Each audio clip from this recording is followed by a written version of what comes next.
10 days ago, the Rangers headed out on a daunting three-city tour.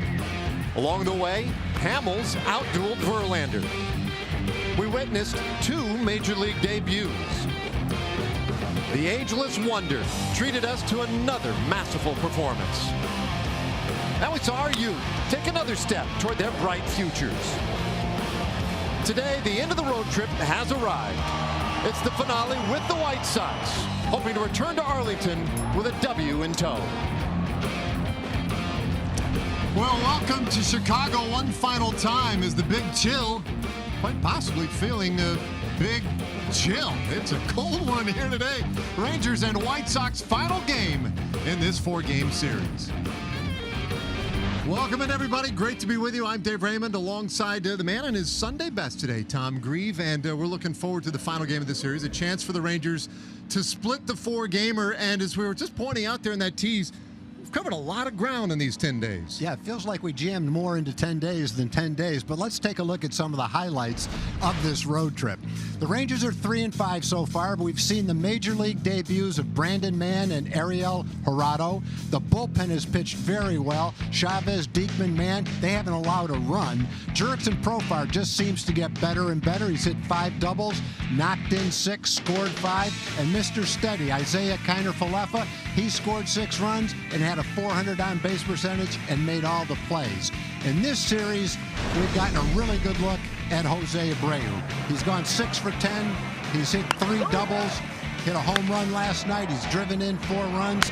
Right now, he's on a 10-game hitting streak, hitting close to 450 over those 10 games. And against the Rangers in his career, he's a 345 hitter. One of the best hitters in the league. Yeah, he's been a great challenge in this series, obviously, for the Rangers. And so today, we'll look to Mike Minor to see if he can figure him out. Yeah, when you look at Mike's record, look at the numbers, they don't stand out. But at the same time, there's been most of the time this year, he's thrown the ball really well. Last year, against the White Sox, in relief for Kansas City, he appeared 5 times, had a nice ERA, 159. Opponent's batting average below 200, 6 strikeouts, 1 walk. Pitching on 4 days rest for the second time. Hopefully Mike will be on today and the Rangers can go home with a win. All right, so the lefty tried to get it done today. We'll put him in the spotlight because you might be asking yourself, what do the White Sox do against lefties? We'll find out in a minute. Rangers baseball is brought to you by Ford. Visit your local Texas Ford dealer today. Ford is the best in Texas. And by Southwest Airlines. Low fares, no hidden fees. That's transparency.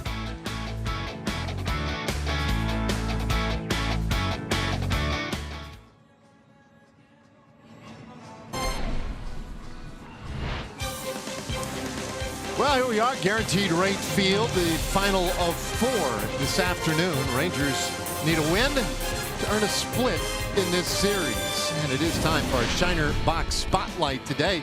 We're showing Minors who went to break. The lefty has the start today. And whether or not you were asking that question today, what do the White Sox do against lefties? Well, here it is. They are worst in the American League. Lowest batting average, OPS, extra base hits, RBIs. Well, they one team with more strikeouts per plate appearance. So it has been a tough go for the White Sox against lefties. Mike Minor hoping to exploit that weakness this afternoon. So maybe that a little bit of good news to get us started. Speaking of getting us started, when we come back, we'll take a look at the starting lineup. Get you ready for today's game.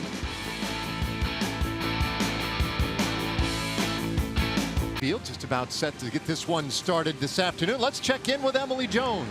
Yeah, Dave, because Cole Hamels was scratched from his start in this series, that shuffled the rotation a bit. So Jeff Bannister did give us the probables for the series against the Yankees back in Arlington. They look like this. Cologne will go on Monday in Game 1. Then it will be Hamels, followed by Pfister in the finale. As for the next series, the opener of that one Thursday, that one is still to be determined.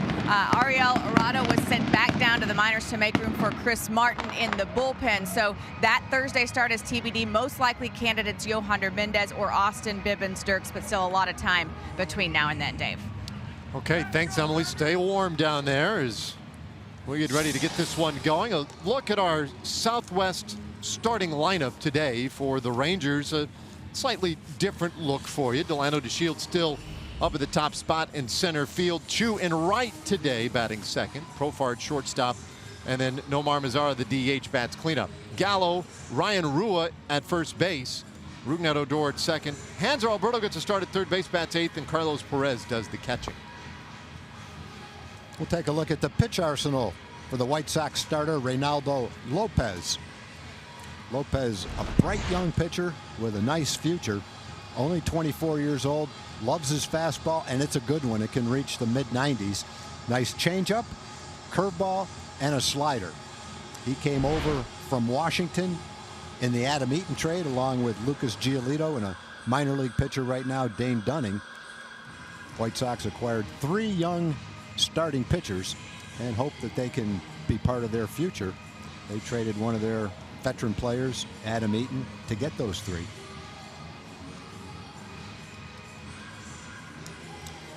And for the White Sox defensively, Leury Garcia's in left, Adam Engels in center, Trace Thompson gets the start in right field. In the infield, over at third base, Yolmer Sanchez, Tim Anderson's at shortstop, Yohan Moncada is at second, Jose Abreu's at first, and behind the plate is Wellington Castillo. All right, set to go. Rangers, they have, and we talked about this a little bit yesterday, there have been some days at this ballpark where they have opened it up a little bit offensively, other days where they have really struggled as Lopez gets us going with a 96-mile-per-hour fastball for strike 1. The Rangers hoping to get that offense started quickly today, maybe a little bit like they did on Friday when they scored 3 runs in the first inning. Well, if that's going to happen, Delano DeShields go a long way were he to reach base to start things off. .325 on base percentage this year for Delano. Holds off, and it's a strike called. 1-2. Delano hitting .243, couple of home runs.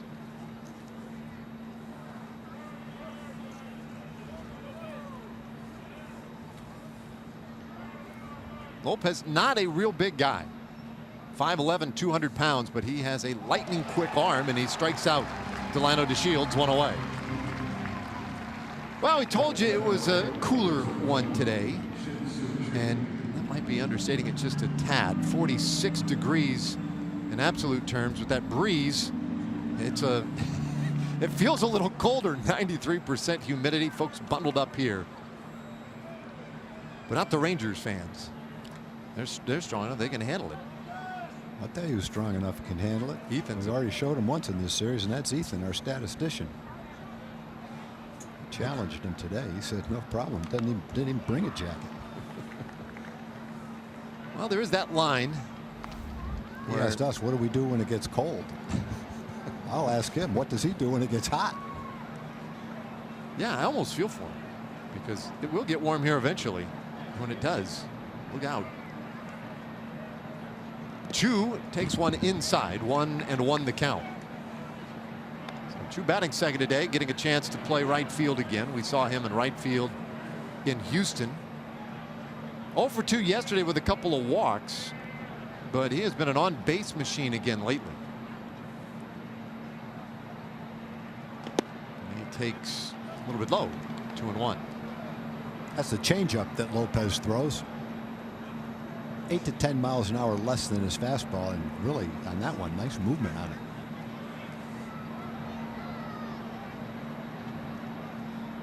2-1, and Chu hits it hard on the ground, and that one through into right field, base hit.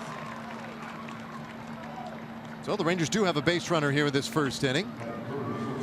Ball hit very sharply. Yeah, that one came in from Lopez at 97 miles an hour, right down the middle of the plate. Went out harder than that from Chu. Really centered that on the barrel of the bat. Moncada had very little time to react to that rope. It was a great try, though.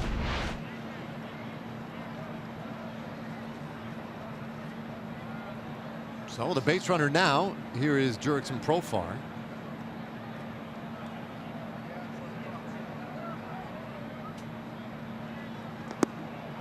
A little fooled on that one.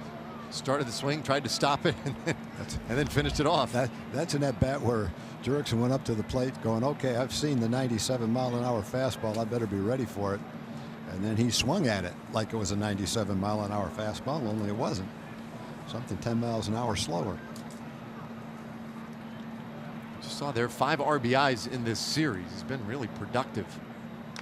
And hits this one high in the air, but foul. 0-2 the count on Profar. Had a double yesterday. Spending .281 on the road trip. 9 hits and 32 at bats with 5 doubles on this roadie. So he's swung it real well since we left home.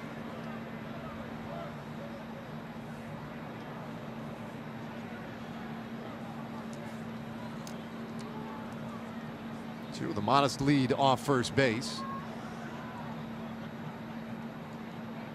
And the Lopez pitch, a bouncer towards second base. Moncada will go to second for 1. No relay offered.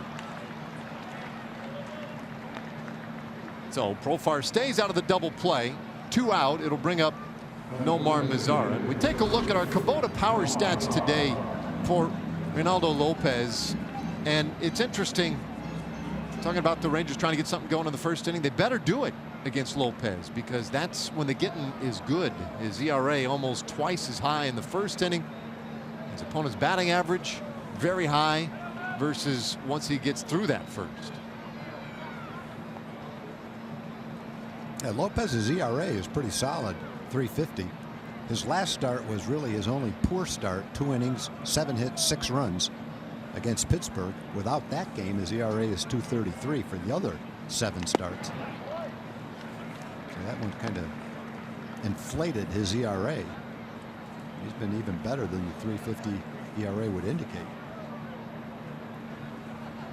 Hasn't gotten a lot of support. Hasn't had a win yet. But the White Sox are only averaging a little over 3 runs a game for him.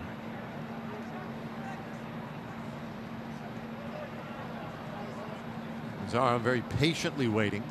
That went inside. Another fastball at 97. He's got a good fastball. Lopez 10th in the American League in terms of average fastball velocity. Again, from maybe a smaller frame. 24 years old, out of the Dominican. This is his 9th start of the year. 1, and there's a swing and a miss.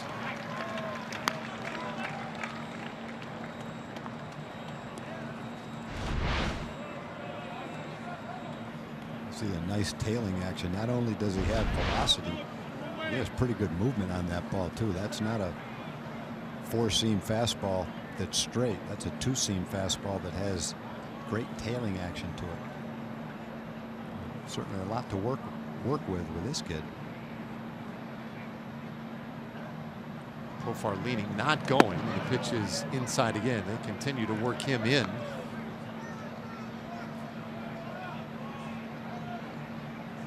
Lopez, there's your point, Tom.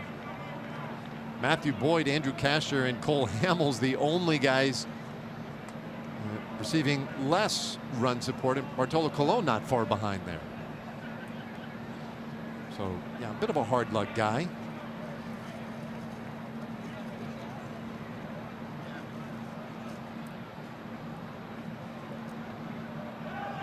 Now Profar running. The pitch is inside. The throw down to second, nowhere near in time. And so Jurickson with a stolen base. His 2nd of the year.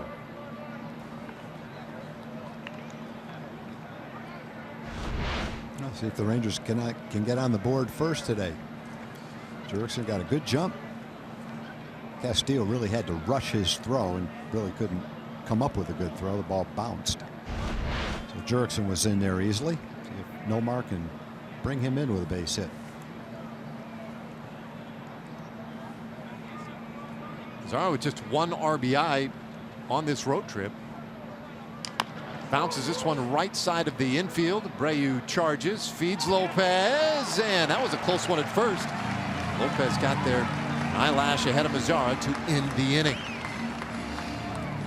Nomar gets down the line a little bit better than you would think. Abreu flips to the pitcher, and it's a very close play.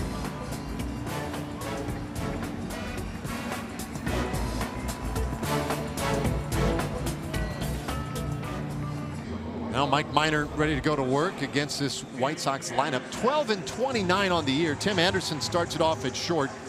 Yuri Garcia in left field. Jose Abreu at first. It's Davidson, Castillo, and Yoan Moncada in the middle of the order. Yolmer Sanchez, Adam Engel, and Trace Thompson, the right fielder, rounds it out.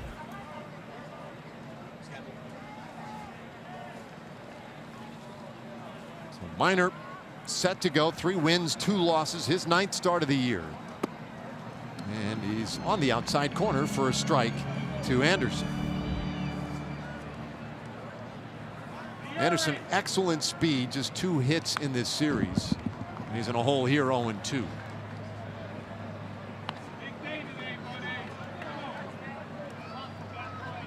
Minor, a .561 earned run average, pitching on regular rest today. It's the 2nd time he's been asked to do that this year.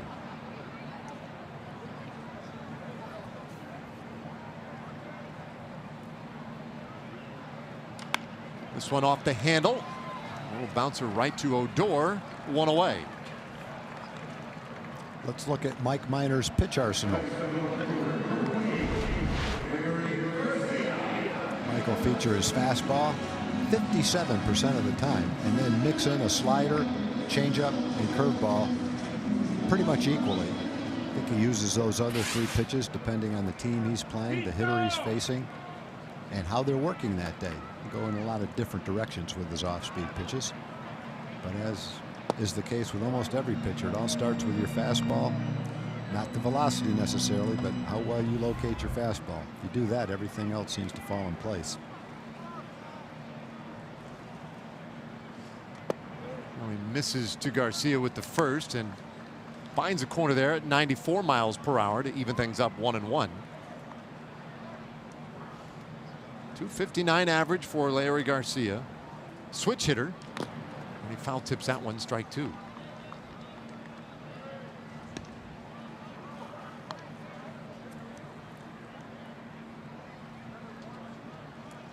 Garcia batting from the right side, where he hits .281 this year. Numbers actually just a little better against the lefties. Inside, and it's 2-2. Have 3 switch hitters in the order and all right-handers. The White Sox have had a devil of a time against left-handed pitching this year. And so Rick Renteria really stacking it with the right-handers. Stays 2-2. And I've heard some guys, not all guys, but there are some who feel like you might be giving a pitcher just a little bit of an advantage by not at least putting one like side hitter in the order against him. And at some point, even though the challenge is a little greater against right-handed pitching for a left-hander, you would want to at least give him a slightly different look every now and then. Don't let him get too comfortable, because if he can start carving off a corner, he can be really effective. Little bouncer third base. Hanser Alberto takes care of Garcia. 2 away.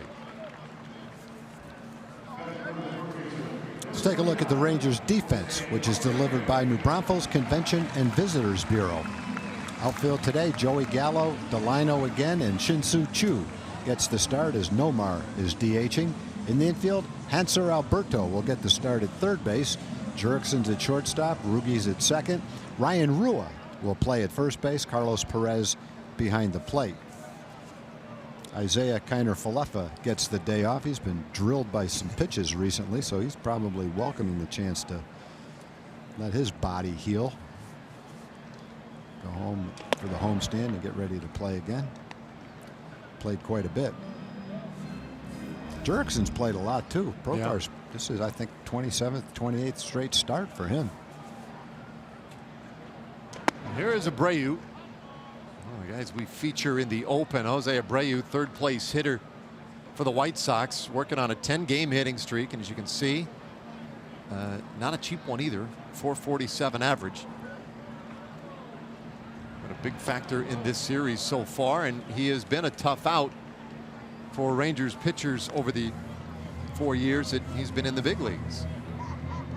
Career 345 average against the Rangers with 7 home runs.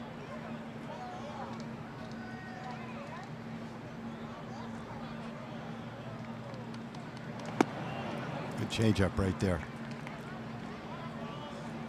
Fastball count. Got something other than the fastball. So 2-2 the count. Minor ready to go. And he strikes out Abreu. So a 1-2-3. Bottom of the first for Mike Minor. No scores. We go to the second inning. Kiner Falefa, the rookie, not looking for days off, but he'll definitely take him. Jeff Bannister saying because he's gotten hit 3 times in 3 games, felt like his body could use the time to heal up a bit. In addition to that, this team does not have an off day until June 4th, and since now he is an everyday player and has been really since he got called up, he wanted to give him a chance to get off his feet, clear his mind, and hopefully get back at it in the same groove as he was in tomorrow.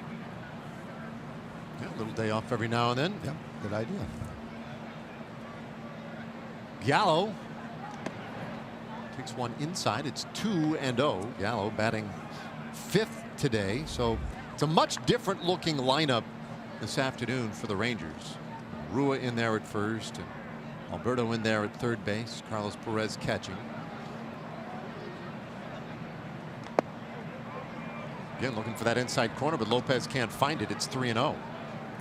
A much different defensive alignment against Joey by the White Sox than most other teams, particularly the Astros. They actually have an infielder on the left side of the infield.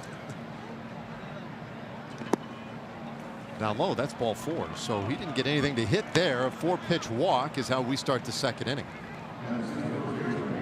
Well, come on out to the ballpark for Star Wars weekend. First 15,000 fans to the park on Saturday. You're going to get a Star Wars Han Gallo bobblehead, courtesy of Medical City Healthcare. Rangers and Royals, it's a 3:05 game. Get your tickets at TexasRangers.com.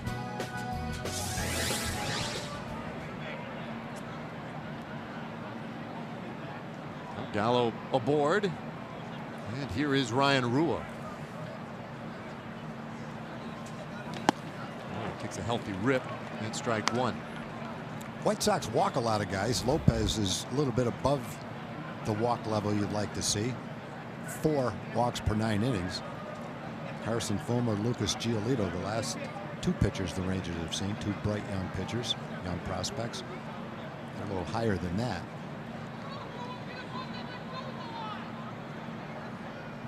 Good strike pitch. Right in there.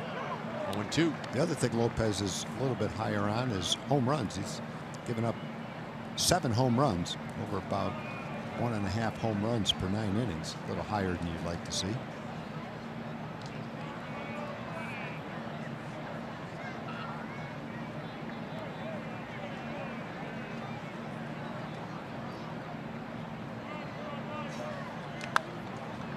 Stays 0-2. Rua got the start last Sunday in Houston at first base.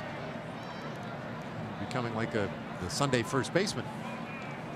0 for 3 in that ball game. In fact, he hit a home run against Boston. That was on the 6th of May. But is looking for his first hit since then. He's 0 for his last 8. Fielded double play depth. It's 1-2. The other thing a White Sox staff is high in is hit batters. They've hit 27 batters. Rangers have the most. The Rangers have hit 34 batters this year.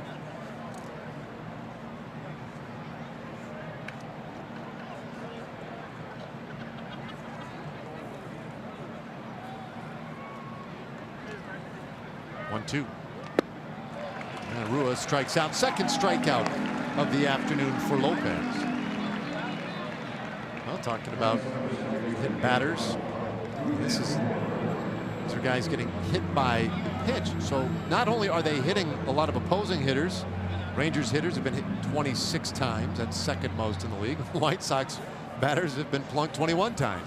I guess if you're among the league leaders in hitting the other team, you're probably going to be among the league leaders in getting hit.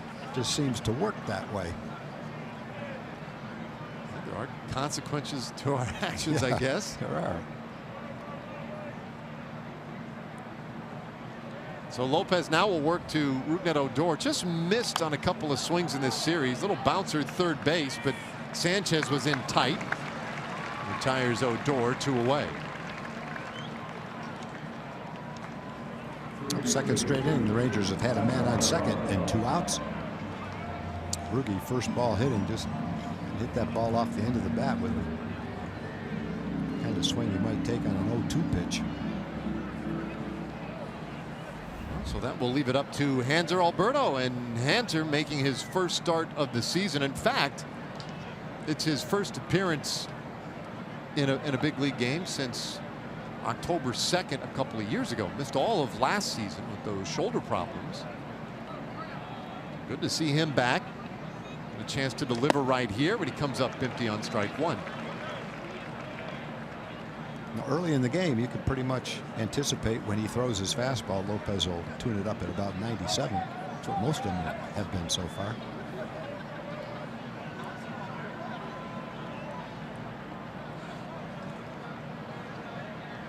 One strike pitch to Alberto, and he'll roll it slowly to shortstop. Anderson charges, and his throw is in time. Alberto hustled down the line, but just nipped in the inning. We played 1.5, still no score.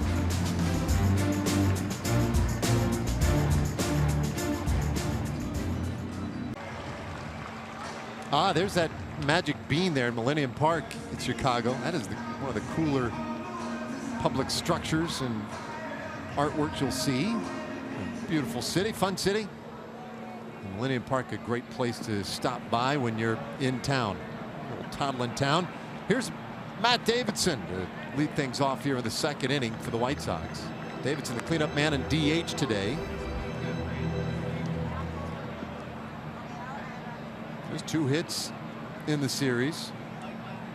Rangers have held him well in check. 1-1 the count. Mike not wasting any time. He's right on top of the mound, ready to throw too. It's Davidson to offer at strike 2. He's had a good fastball early in the game. I think his last 3 fastballs have all been swings and misses. Struck out Abreu on a mid-90s fastball, and Davidson's missed 2 of them to go to 1 ball and 2 strikes in this count. 94 with that one.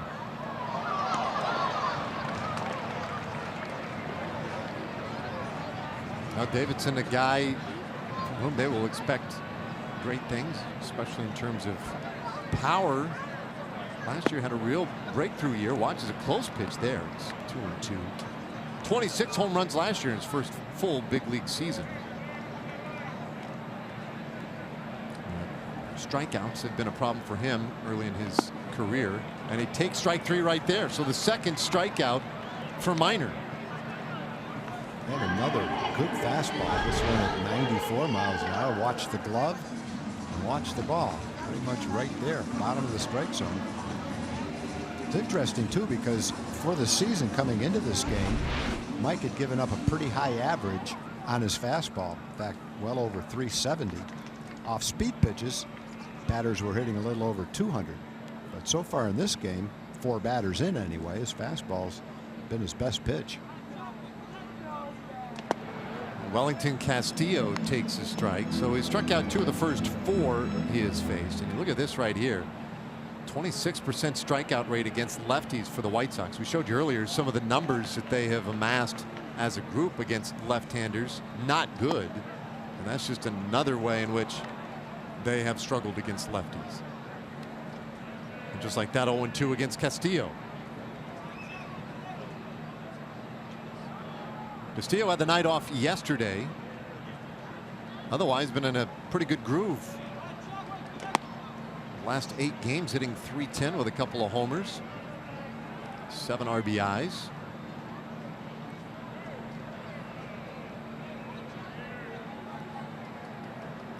Not going to grab any headlines with it, but a little 5-game hitting streak. Minor Gets him to offer it this one, and he hits it high in the air down that left field line, and that one is gone. Wellington Castillo, 6th home run of the year, and he gets the scoring started today in the bottom of the second, 1-0.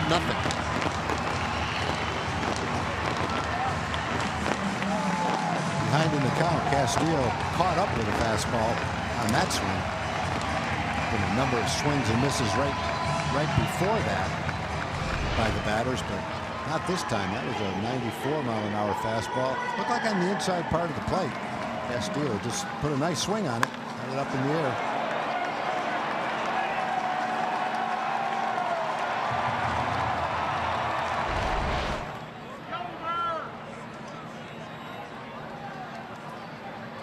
So 1-0, bases cleared for Yoan Moncada.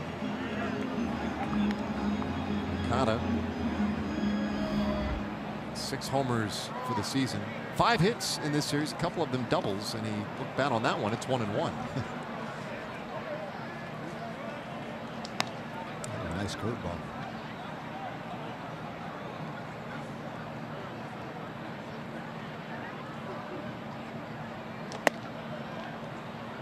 Two and 1 the count.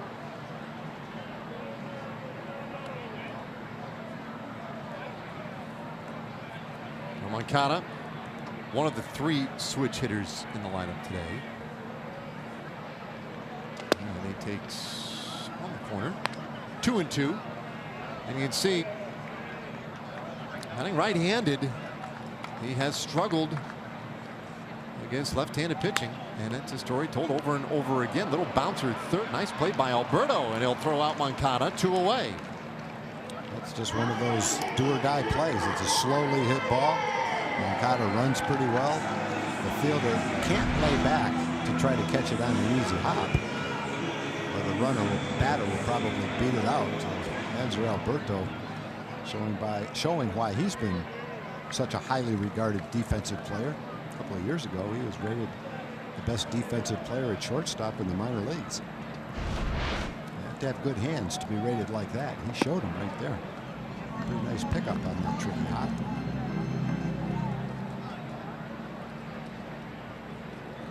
Good to get a little help defensively. Yolmer Sanchez hitless in this series. 1-1 the count to him. Sanchez today batting 7th. Comes up empty here. It's 1-2. 1-0 bottom of the second inning. Another nice curveball. Mike's had good stuff today. Castillo hit the home run. Mike has made a lot of good pitches with his fastball, and that second really nice curveball he's had bad swings at. There's a swing and a miss. And another strikeout for Minor, his 3rd of the day. That one right by him. So the inning done, but the White Sox score first today. We head to the 3rd.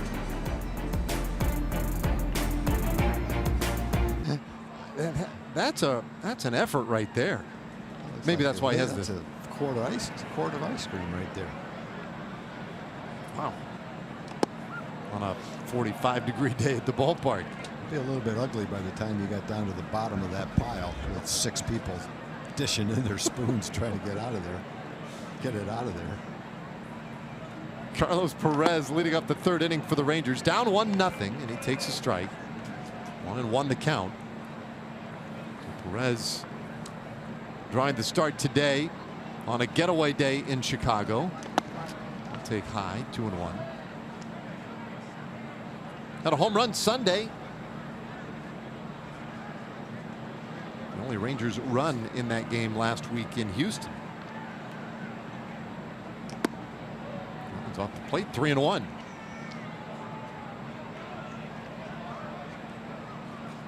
So far, Lopez with 2 strikeouts. Everything else has been on the ground. This ball lined in the air out to left and over Garcia's head and to the fence.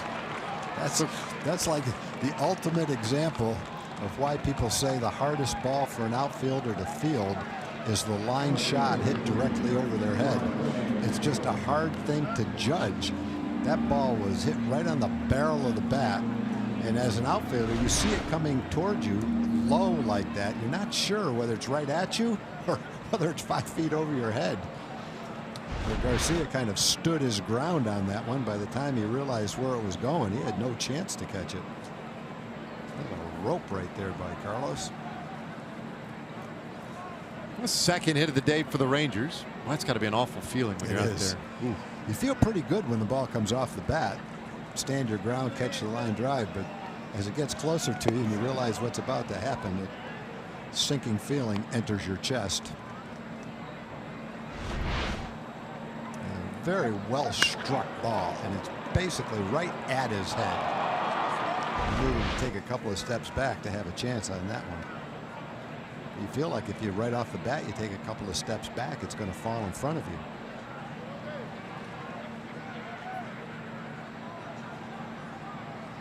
One pitch to the Shields off the plate. 2-0. Delano struck out on the first. When a ball like that is hit to either side of you to where you have to run to your right or to your left, it's a little bit easier to pick up the velocity of the ball off the bat and what angle to take after it. Right at you presents a little bit more of a dilemma.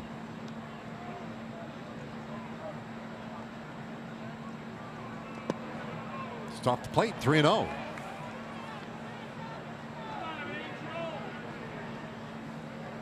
Now, does a manager, coach, they're somewhat understanding of the challenge of that play, but I mean, there's not much they can say. I mean, they saw what happened. The player knows what happened. I think the only thing you can do is try to duplicate that the best you can in practice and take a lot of balls in practice.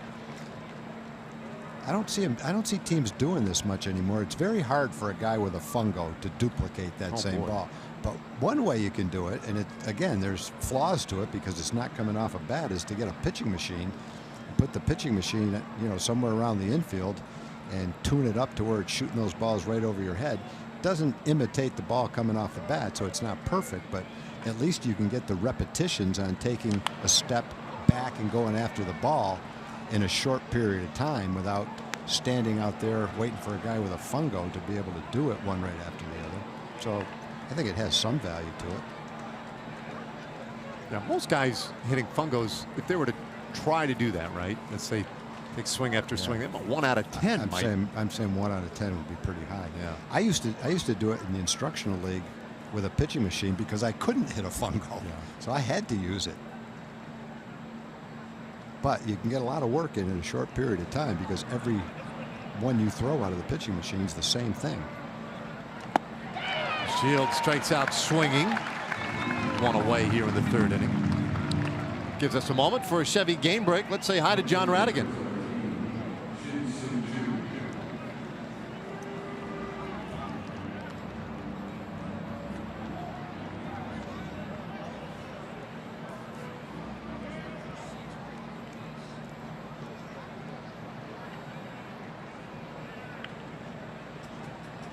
Okay. Thanks, John. The other thing, the pitching machine, I thought worked great. You put it somewhere around the pitcher's mound, and you throw sky-high fly balls right to the fence, and have the outfielder stand in his normal position, and go back and get practice catching balls right up against the fence. Again, it's a thing that's almost impossible to duplicate with a fungo. 1 out of 4 or 5 might be good, and the other ones are either going too short or over the fence. This way, everyone's in the exact same spot, and you can move the outfielder to as far in as you want to determine how fast you want him to have to go back to practice getting to the warning track, setting up near the wall, maybe even jumping into the wall to catch him. 2-8 and the 1-strike pitch. Grounded on the right side. Handled by Moncada. 2 away. So Perez gets to 3rd base. And take a look at our progressive upcoming schedule. Coming home after this one, Yankees in town beginning tomorrow night, 3 with New York. And then over the weekend, the long weekend, 4 more with Kansas City. Then it's back to the road in division, Seattle and LA for another divisional homestand. In fact, a lot of divisional games once we begin that next road trip. Last thought on the pitching machine. Another way they're very good. You get the infielders in their position, the outfielders in their position, and you shoot them from somewhere around the pitcher's mound or home plate if you want, straight up in the air so that they're halfway between the outfielders and the infielders, and they get to practice on communication skills, coming in, being called off, infielders going, peeling off if the outfielder calls for it. Very handy for that because not many guys can hit a fungo like that. I would think your drill at the wall, right? Guys going back. I would think outfielders would get into that idea. Yeah, that's the fun play. Yeah, because you don't have to sit there and wait for the one ball to be hit. Every one of them is the same. You also can get an outfielder in his position and set the machine up to where it's throwing low line drives 20 or 25 feet in front of you, so you get in the habit of coming in for a ball and catching it off your shoe tops right near the ground. There's a lot of ways you can use it. I've seen guys hit fungos, great ground balls, but how many guys can hit one fungo after another accurately to outfielders? You can hit lazy fly balls and let them catch them, but that pretty much is a waste of time. Some guys are pretty good. You get a guy and soft toss a ball to a guy with a fungo, and they swing at it. It's not really a pitch, it's a soft toss. And then you get the duplication of a ball coming off the bat. And the guys that can really handle a fungo or a bat are pretty good at that. And that's also a pretty good way. 1-2. And Profar goes down, swings. That's 4 strikeouts for Lopez, and he gets him at big times, especially in this third inning. Rangers leave a man at third.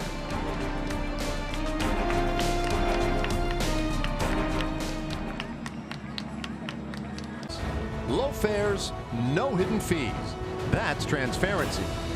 And by GMC. Visit your local GMC dealer. In Chicago, guaranteed rate field on the south side. Baseball game, you just got to keep grinding. You got a gallon, maybe 2/3 of a gallon of ice cream in a helmet. Don't give up. There's a lot less there than there was when we first showed them. By the way, I've noticed those other 3 spoons haven't moved. Those are in the exact same position. He came to the ballpark today with one thing in mind. I'm going to eat a quart of ice cream. Adam Engel starts things off here in the third inning for Chicago. Hard ground ball, second base, off of Odor and into center field. Engel thinking about it, but wisely will hold it first. Leadoff single.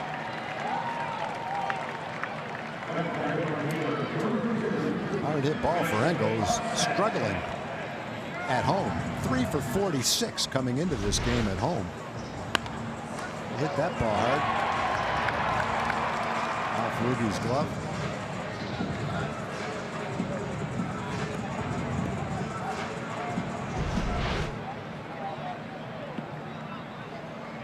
Gonna get the blood flowing. Engel does have good speed. He has stolen 6 bases in 7 tries, so Minor will definitely be keeping a close eye on him.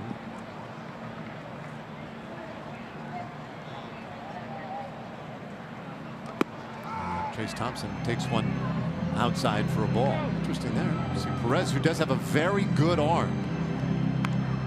And not a bad place for that. See if we can get Engel sleeping.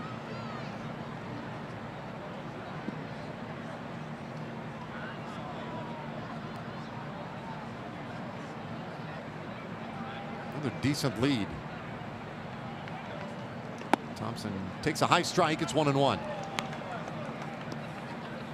We do this from time to time. Check in on the updated leaders in foot speed. How about Adam Engel? 30.1 feet per second. His average sprint speed this year.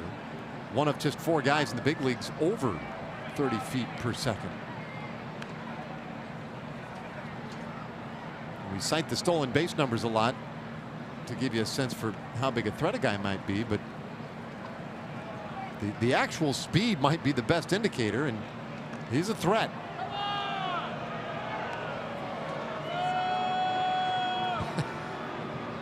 There's one thing they don't like on the south side of Chicago. It's that throw over to first.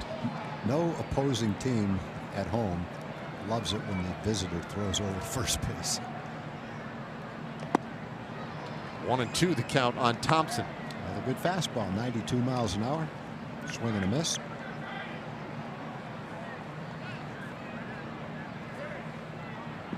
Thompson, a light hitting outfielder. 1 for 7 in the series. Decent lead over there for Engel. Not going, and there's a swing and a miss, strike 3. So Thompson strikes out. That's a 4th strikeout this afternoon for Minor. Thompson's had 3 RBIs this year. They've all come on a home run, so essentially he hasn't driven in a run other than himself 3 times with a home run. He's been up a number of times. He didn't have much of a chance in that at bat. He just threw the fastball right by him, up and out over the plate.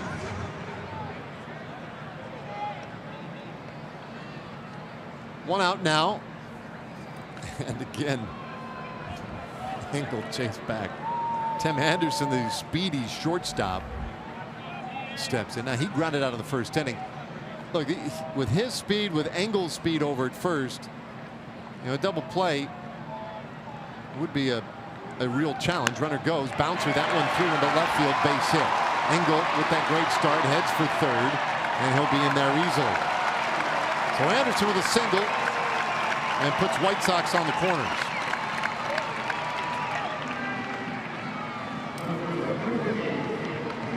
Anderson had been struggling with the bat as well. His last 17 games, he was hitting below 160. Engel, good jump, good lead. Easy for him to get all the way over to 3rd base, even though that ball's hit to left field right in front of him. With his speed, Joey thought about throwing it, and they decided, make sure you keep the man on first base, and hopefully Garcia will hit into a double play. Throw it to 3rd, let the runner get to 2nd. That's not good, especially when there wasn't much chance to get him anywhere. So Larry Garcia, who grounded out in the first inning, swings at strike 1. Garcia made his big league debut with the Rangers in 2013. Now with the White Sox, and has been somewhat of a utility man for them. Most of his work on the infield. Today getting a start in left. And he bunts that one back to the screen. 0-2.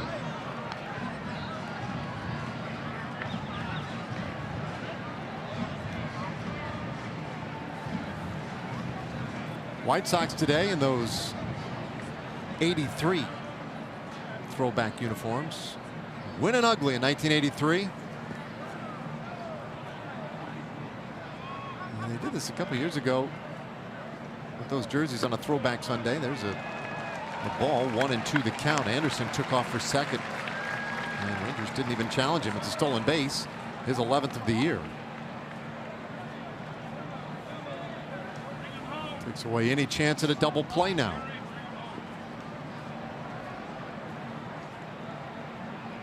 I see teams do that from time to time. Throw back to an old school uni. This one's so popular, they do the same uniform every Sunday at home. That's a good look for a Sunday. I like it.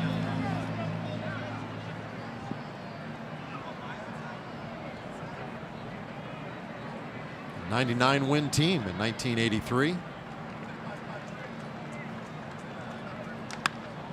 Little poke out to right field. Chu coming on. He'll take it on a hop.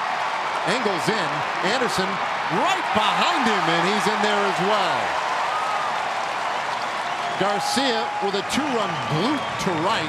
Really good base running by Tim Anderson. And it's 3-0 Chicago. Yeah, I have to admit that was an exciting play. Anderson didn't wait to see what was going to happen with that ball. From where we were, you couldn't tell whether Chu was going to catch it or not. He read it off the bat. Got a good jump. Didn't wait. Runner 3rd went back to tag. So they're right together. Watch Anderson come flying across the plate. He didn't slide till he got to the plate. He ended up all the way through the batter's circle. Yeah, he had to kind of reach backward for the plate. Almost slid after he got by the bag. By the base. Jose Abreu now.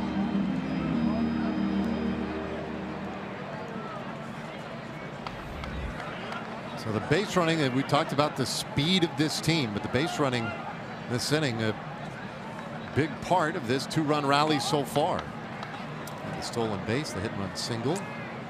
Prior to that, and that heads up move by Anderson. 2 runs in.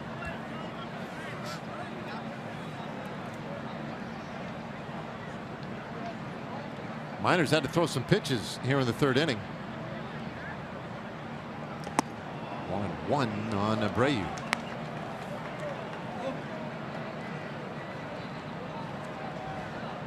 Abreu struck out in the first inning.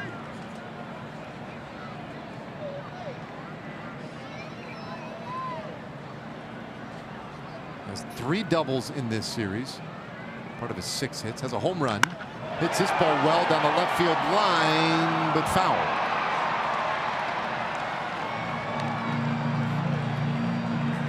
1-2 the count. There you go.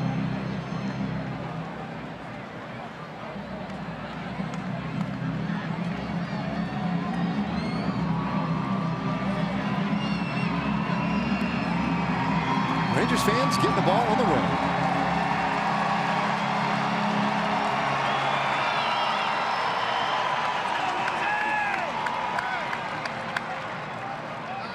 Minor can strike out Abreu for a second time today. 2-2.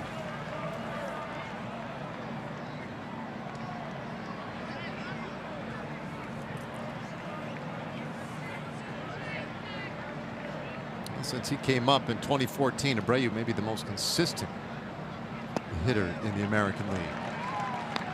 We talk about especially power, run production. You know what you're going to get from him every year. 25 or more home runs, 100 or more RBIs.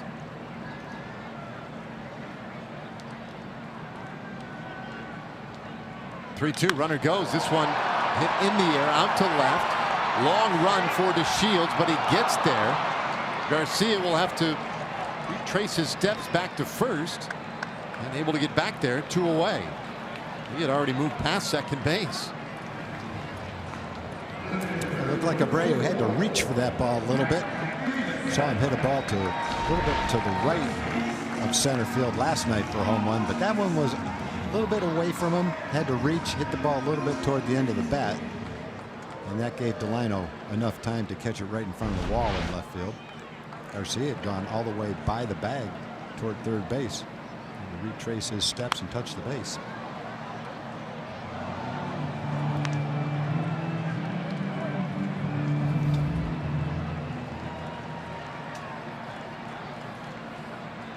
Davidson went down looking in the second. 0 for 1. So 4 strikeouts early on. Minor off the plate there. 1-1 the count.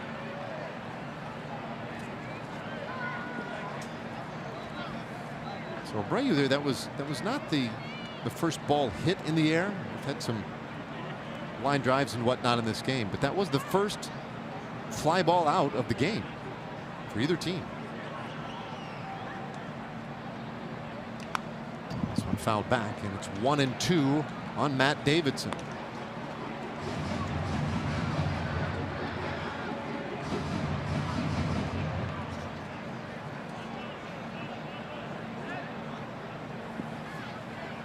He's off to a much better start in 2018 than last year, Davidson. Hit for good power, taking some walks, and he strikes out looking for a second time.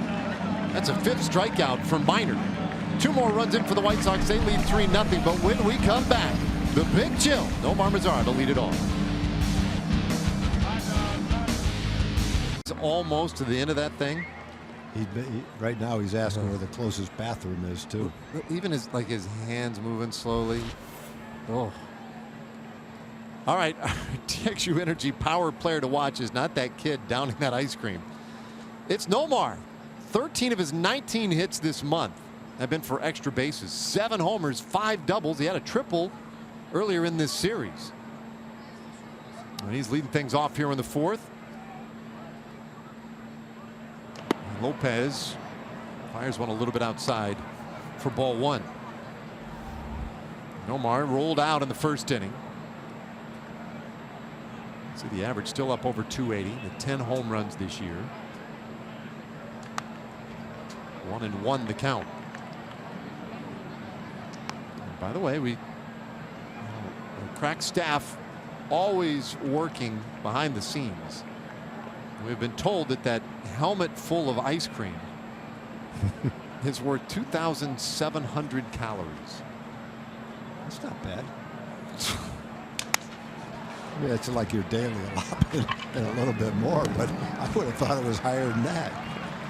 Oh, you can get one of those ridiculous cheeseburgers that's got about that much in it too.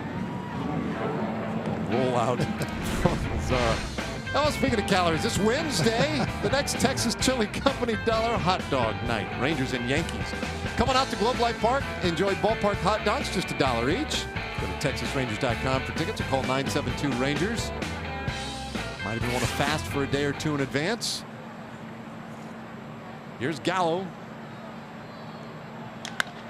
A big swing and a high fly ball twisting its way out to left field where Garcia camps underneath it. 2 away. One of those balls that is frustrating for a hitter. Talk about them all the time. Almost every game someone hits 1 or 2 like that. Good pitch to hit. Great swing. Just get underneath it a little bit. Goes straight up in the air. A little bit more in the middle of the bat, and that ball shoots out of left field in a hurry for Joey. So now it's up to Ryan Rua. Rangers have 2 hits so far today against Reynaldo Lopez, a 24-year-old right-hander, and Rua fouls this one back out of play. Ryan struck out in the second.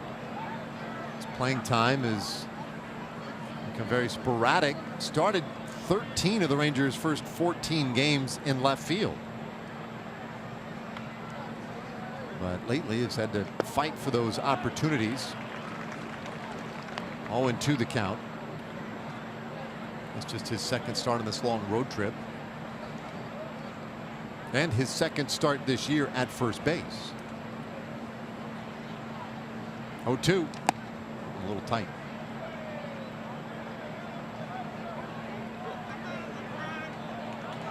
Strike 3. It was a tip, but the catcher caught it, I guess. Ryan's saying it hit me, not the bat.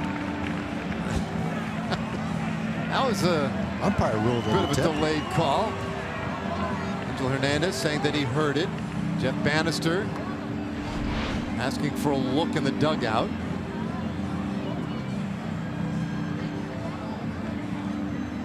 May have. If you're the umpire, there's no way that you can see that. You hear it and go by that, and you hope that you can tell the difference between the sound of the bat and the sound of the glove. Jeff Bannister is going to take a look at it and see if they can tell. Let's see if we can hear it.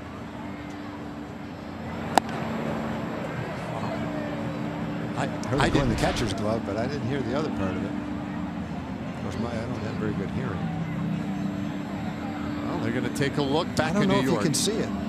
No, this to me this might be a frustration challenge as much as anything. Because I believe Ryan. I believe that when he said that's where it hit him. I just don't know that you're going to be able to see it on the replay.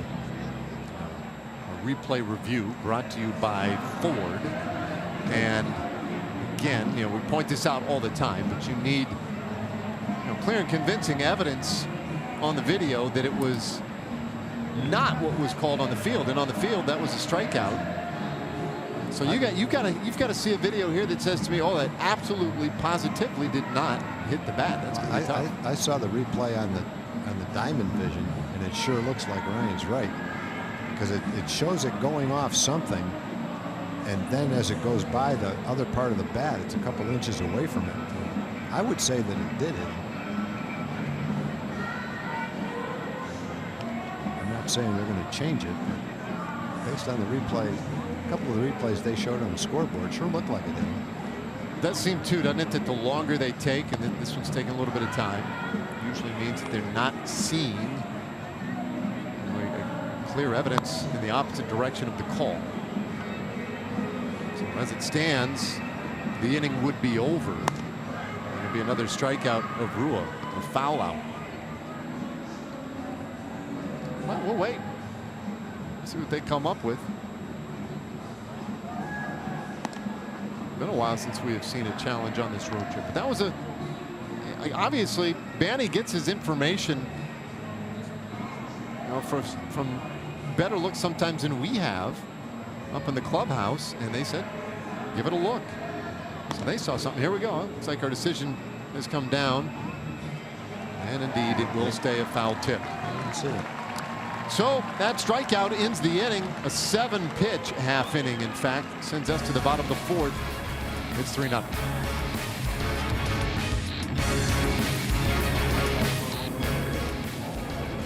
Bottom of the fourth inning. Now that view right there makes it look like a rather pleasant day, and it actually It's actually not bad now. Ended up pretty decent. Yeah, it was freezing cold here earlier. Yeah, the wind died down. It's 50 degrees. It's not bad at all. They've had way worse weather than this in April all over the Midwest and East Coast. There's been games in the Midwest where the temperature was down in the mid-30s to low 30s, and it was damp and windy. I don't know how you play in those conditions. Today it never was really below 47 or 48, so it was chilly with a breeze, but they've had a lot worse. I could be wrong, but didn't they play a series up in Minnesota where temperatures were in the upper 20s? Yeah, I think they were. I've never played under those conditions. Castillo leading off this fourth inning for Chicago in a whole 0-2. Well, certainly played in a lot of bad weather. Bad weather, but never that cold. I don't remember many games in the 30s. I don't ever remember one in the low 30s. This ball hit well down the left field line and into that corner. Bangs off the fence for Castillo, and he is going to have to return to first base. Now, he would have been okay going to second. The throw was way off line coming back in, but Castillo, a prudent move. Look at Castillo the first time up in the second inning. Going to get a fastball on the inside part of the plate. Not far away from where Carlos Perez put the target, but he hit it halfway up in the seats in left field. And that was a hanging curveball, not a fastball. And this one was hit almost as hard, maybe harder, but it's a hooking, sinking line drive that sunk before it got to the wall, hit the middle of the wall. Turned out to be nothing more than a single. He hit it so hard. There were a couple of impressive at-bats. Hey, the contact. He hit the home run on a 1-2 pitch. Blasted that last one on an 0-2 pitch. Castillo taking some pretty good hacks with 2 strikes. Yoan Moncada, meanwhile, in a whole 0-2. He grounded out on the second. 3-0 Chicago.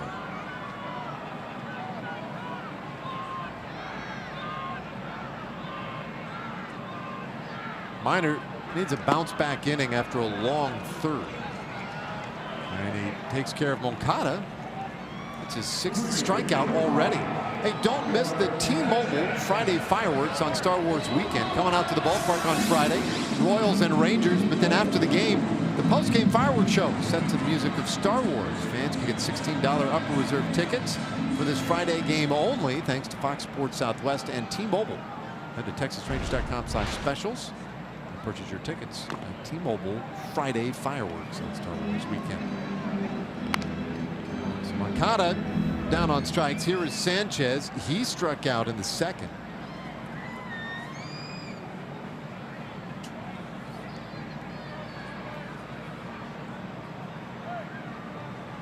Minor's pitch. There's a swing and a miss.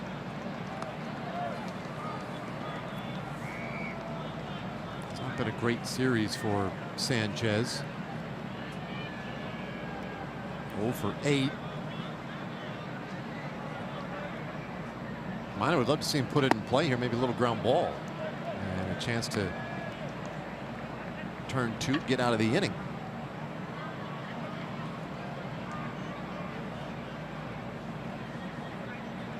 That last miss to Sanchez put an end to a stretch of 11 straight strikes thrown by Minor. So he's been filling the zone. This will be his 68th pitch of the afternoon.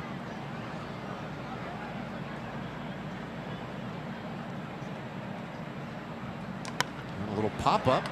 Foul ground, first base side. Rua is right there, so 2 away.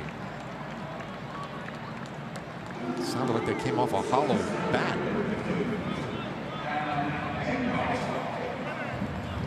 Up Adam Engel.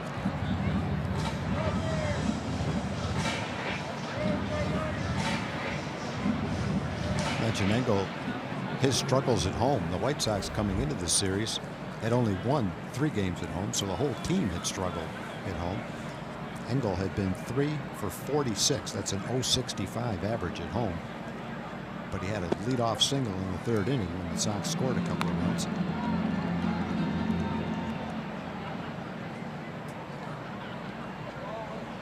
I hit the ball sharply. Banged off of Odor's glove. And he rolls this one off his foot. 0-2 the count. That one hurt. We'll get a second to walk that one off. Angel Hernandez will buy a little time for him. Meanwhile, Minor, 6 strikeouts so far today. It kind of goes along with the way his season has gone along. For the most part, he's thrown the ball fine. May have made a few mistakes here and there, but today the White Sox just seem to capitalize on any of those mistakes, and they've hit a couple of balls hard, but more often than not, his fastball has been a pitch that he's gotten swings and misses on. Curveball, when he's kept it down below the strike zone, has been an outstanding pitch for him as well. Season high in strikeouts was 7 against the Blue Jays. Fouled away, and Engel stays alive. The hit that Garcia got to drive in 2 runs in the 3rd was just a little blooper in the right field. Fell in front of Chu.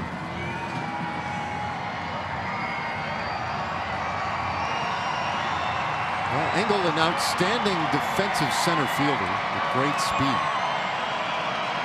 Really struggling to learn hitting at this level, at the big league level, and this one popped up. 3rd base side, Alberto is over there. That tarp in his way.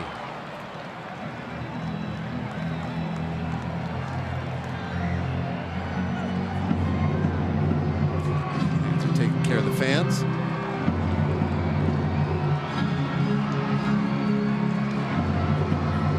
Engel made 91 starts in center field last year. Great collegiate player at Louisville.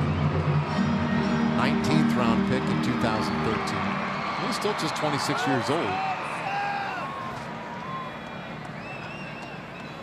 Made his big league debut almost a year ago to the day. And he takes high. 2-2. Minor, meanwhile, 30 years old. This is 9th start of the season.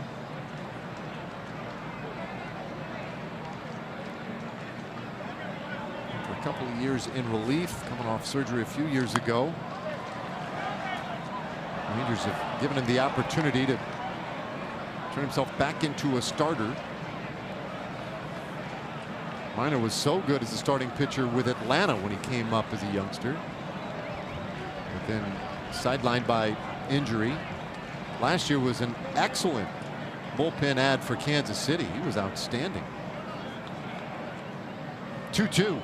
A swing and a miss, strike 3. So he ties his season high with 7 strikeouts, and he's only through 4 innings.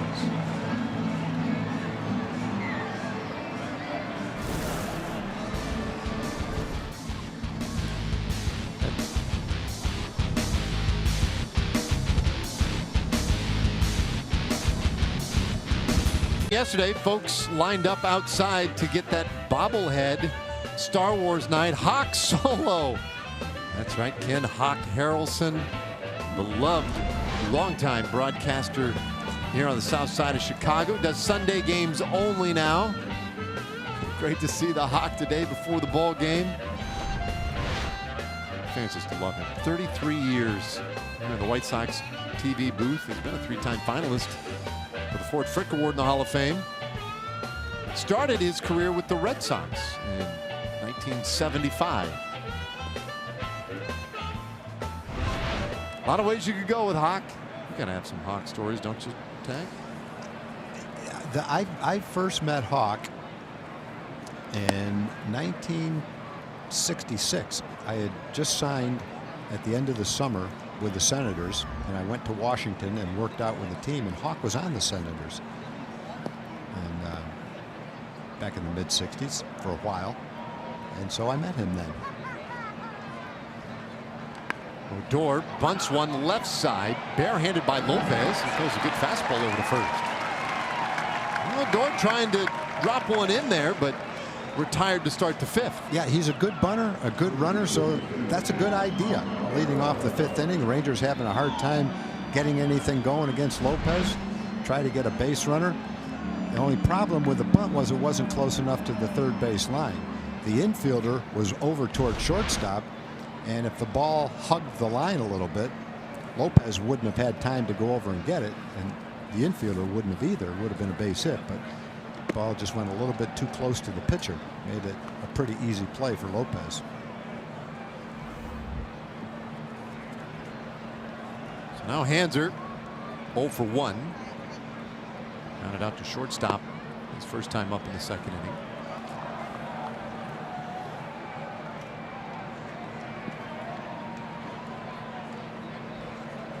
And then Hawk briefly was a general manager for the White Sox for a year or two.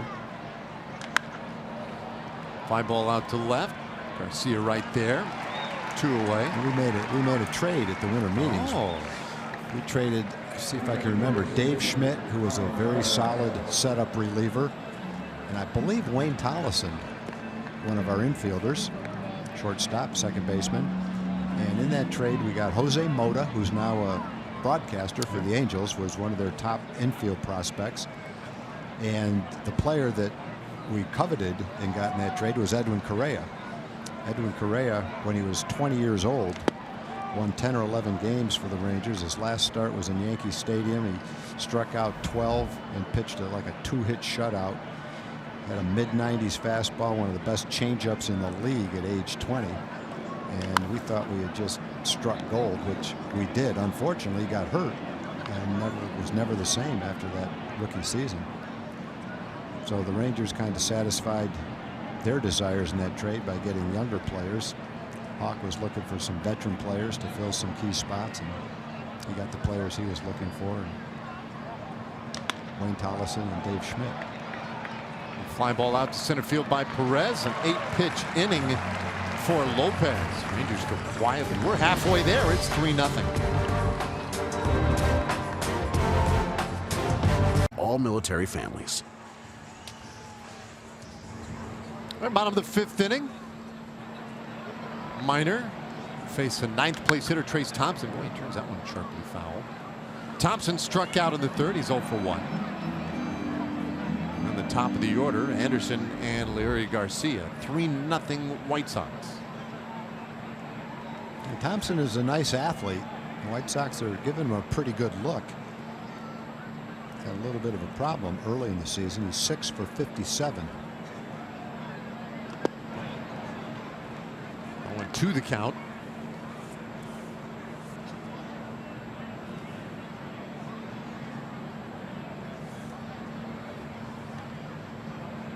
He's originally drafted by the White Sox, but he has been well traveled since then, and he takes strike 3 called here, so that is 8 strikeouts now. We've talked about the nice fastball that Mike's had today. His other pitches have been pretty good too. And there's a good look at his changeup.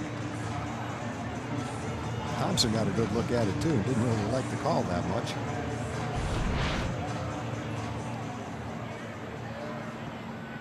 So 1 gone, and here is Tim Anderson, and it's way inside on him. Anderson 1 for 2, has also stolen a base and scored a run. Light hitting shortstop. Very good speed. Bouncer in the hole, it's short. Profar has to hustle it over. He does. 2 away. We'll check in with Emily Jones. Yeah, Carlos Perez back behind the plate for Mike Minor today. Talked to Jeff Bannister about just the backup catcher role in particular and how difficult it is to bring something offensively to the table. And he said it really is, because basically you have to, as a backup catcher, catch a 9-inning game every day, even when you're not catching a 9-inning game every day. So whether that's catching in the bullpen, also to getting in your cage work. So it is a difficult proposition to be a backup catcher, not to get in that rhythm, but to still be expected to, squat behind a plate for 9 innings and then produce when your name is called in the lineup as well. Well, he has produced a little bit today with a double, and he's obviously calling a good game. 8 strikeouts so far for Minor. Well, Minor has allowed 3 runs, just 5 hits off of him. A little bit low. 2-1 to Garcia. Garcia had really one of the bigger hits that A 2-run bloop out to right field. Takes a strike. It's 2-2.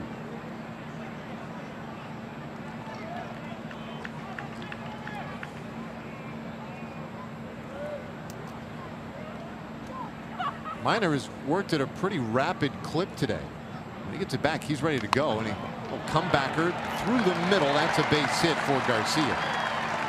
His second hit of the day.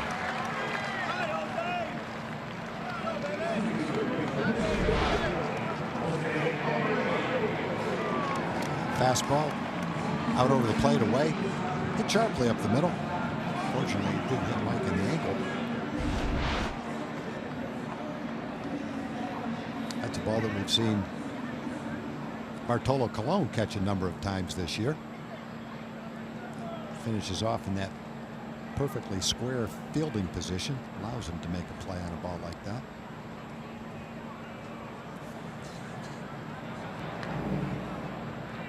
So it keeps the inning going for Jose Abreu, which is never a great thing. Abreu had some big at-bats yesterday. Here, 0 for 2. He struck out in the first inning. Flied out in the third.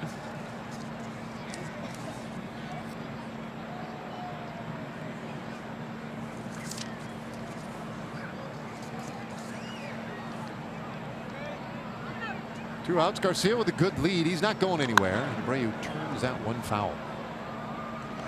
We were talking earlier about Hawk Harrelson and the fact that you two made a trade. Harrelson, going back and looking at the records, Hawk was the general manager for about 8 months here.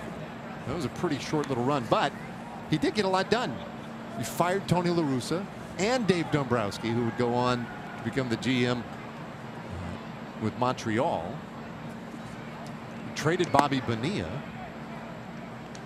He moved Carlton Fisk to the outfield. The other thing he did is he fired almost every minor league manager or coach who hadn't played in the big leagues, and replaced. It was a requisite. You had to have played the big leagues, and hired guys like Duke Sims and veteran players to coach and manage in the minor leagues. Completely revamped that system, probably to the detriment of the franchise.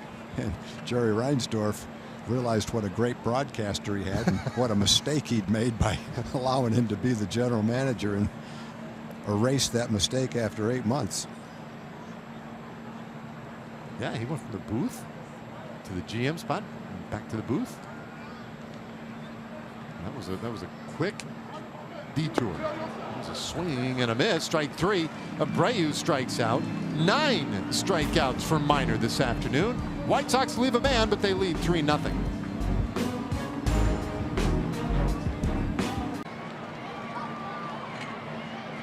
All right, thanks, John. Here we go to the 6th inning this afternoon. Rangers looking to get something going offensively. They have been absolutely handcuffed by Reynaldo Lopez. The Rangers have had just 3 men get into scoring position. Lopez has retired 9 in a row, and he goes after DeShields with strike 1. Delino has struck out twice. That's been a pretty impressive start for Reynaldo Lopez, who's had a number of impressive starts this year. Had a good fastball early in the game. It was 97 with some significant movement. And we've seen a breaking ball and a changeup that have been pretty good too. It's still 97. Yeah.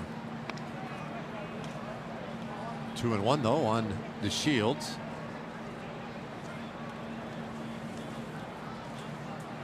Love to get Delino on and see if he can do something with that speed of his. 2-2 the count. Lopez, a good story. A lot of times there are great stories behind these kids. Just 24 years old. His grandfather, back in the Dominican when he was just a kid, sold 2 cows so that he could buy him a glove, a pair of cleats, and an aluminum bat.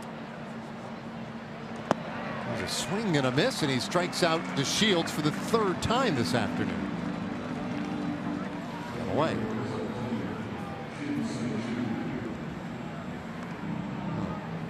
season high in groundouts with 7 of them. 6 strikeouts, 3 of them against Delano DeShields. So that has been the weak spot for Lopez, or his spot that he's been able to exploit. Here's Chu. Chu had a base hit in the first.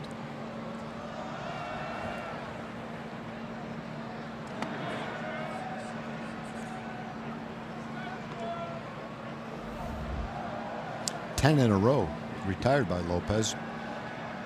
Carlos Perez had a leadoff double in the 3rd inning. Since then, Rangers have not had a base runner, and he's had 4 strikeouts.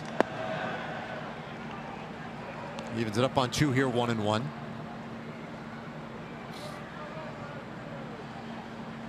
So Chu's been on once today. He's 2 times up. They do play a shift on him, and he sends this one to the left side out of play for strike 2. And that has been a good development for Chu. Yesterday, Chu walked a couple of times. On Friday, he walked twice, had the grand slam and a base hit. He was on 4 of the 5 times he came up. And then on Thursday, 2 base hits. So he's been all over the bases in this series. Whoa, over his head, 2-2.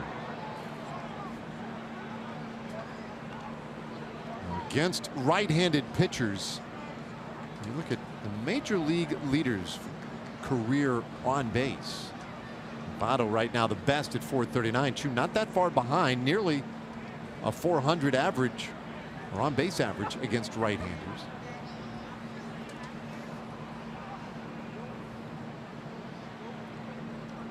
One time here.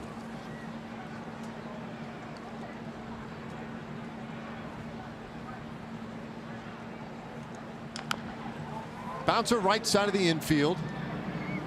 Lopez covering, 1 away, rather 2 away. A bullpen live look brought to you by Southwest Airlines and Tony Barnett getting ready out there. Looks like he's preparing himself as if he would come in the 6th inning, so Minor may well be done. 9 strikeouts today.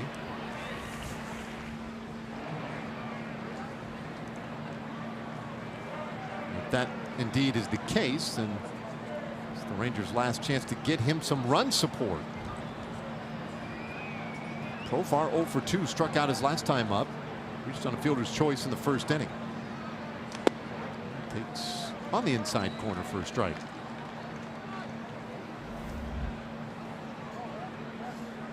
Had to think about that one a little bit. Slightly delayed call.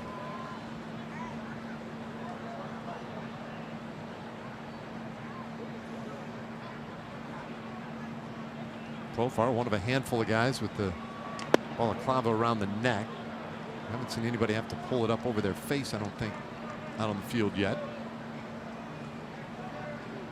I'm guessing you never had one of those when you were playing. No, nothing like that.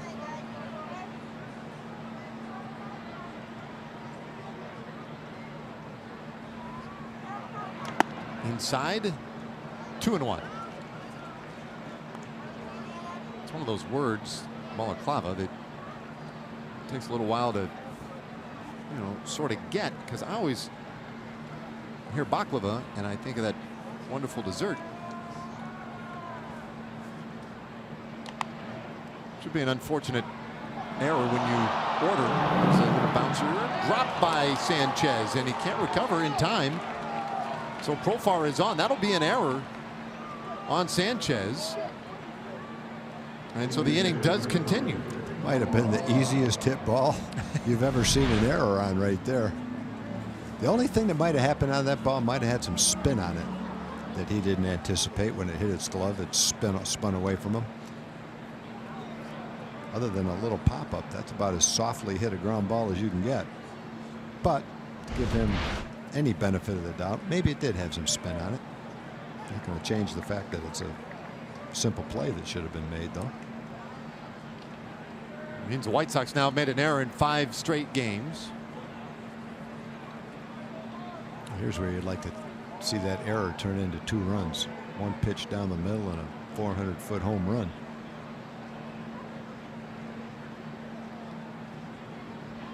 Mazara has hit 2 ground balls to the right side. Hits this ball well out to center field, though. Engel going back near the wall, and he'll make the catch. Unfortunately, it was a 400-foot out. Just missed. Inning done. Rangers leave another. They trail 3-0.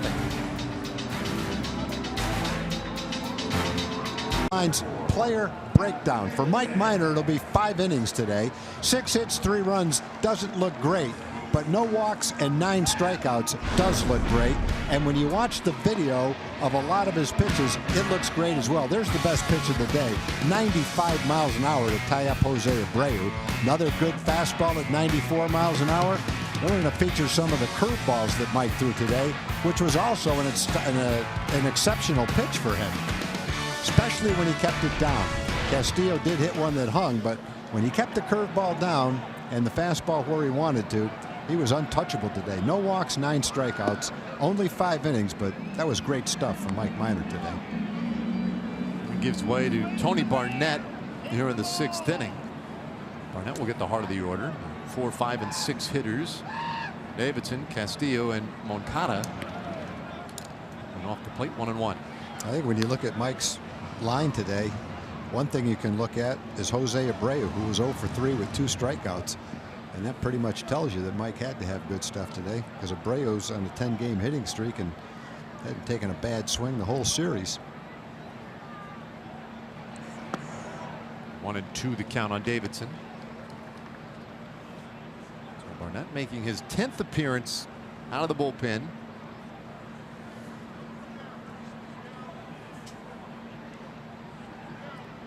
He's gone 9-4 the last 2 years with a couple of saves. And strike 3 called. He gets Davidson looking, and that's how we begin the bottom of the 6th. Hey, download the app, play for free, and start your streak for a chance at $5.6 million. Download Beat the Streak today.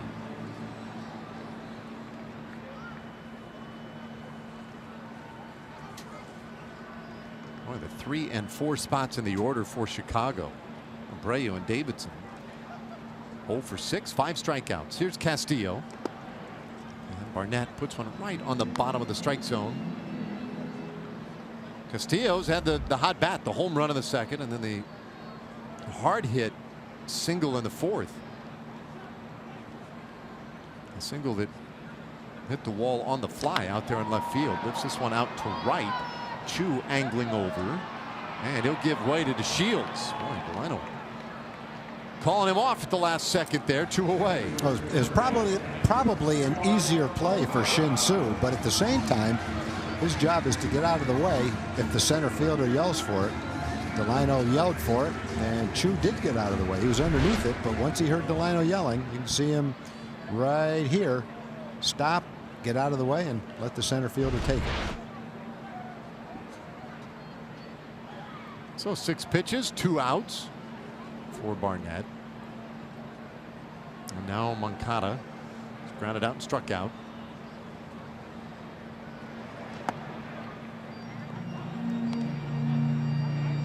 By the way, those 9 strikeouts for Minor today, 2nd highest total for a Rangers pitcher this year. Hamels struck out 11 earlier this season. This one fouled over to the left side out of play. It's 1-1. Hamels got those 11 strikeouts in Oakland.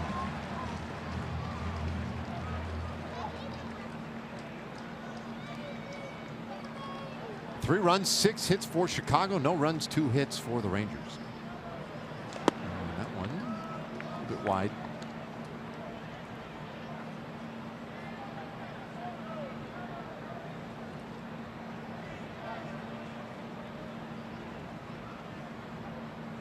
Barnett hangs that leg up there and then gets it to the plate low. 3-1. The season started with Tony Barnett on the disabled list. Back spasms forced him to miss roughly the last 2 weeks of spring training. And he finds inside corner there. It's a full count.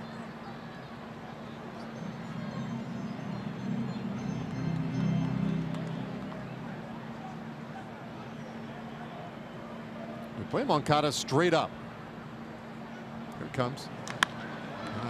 High fly ball, short left field. Profar going out from shortstop, and he'll tuck it away. So we have played 6 this afternoon in Chicago. White Sox lead 3-0.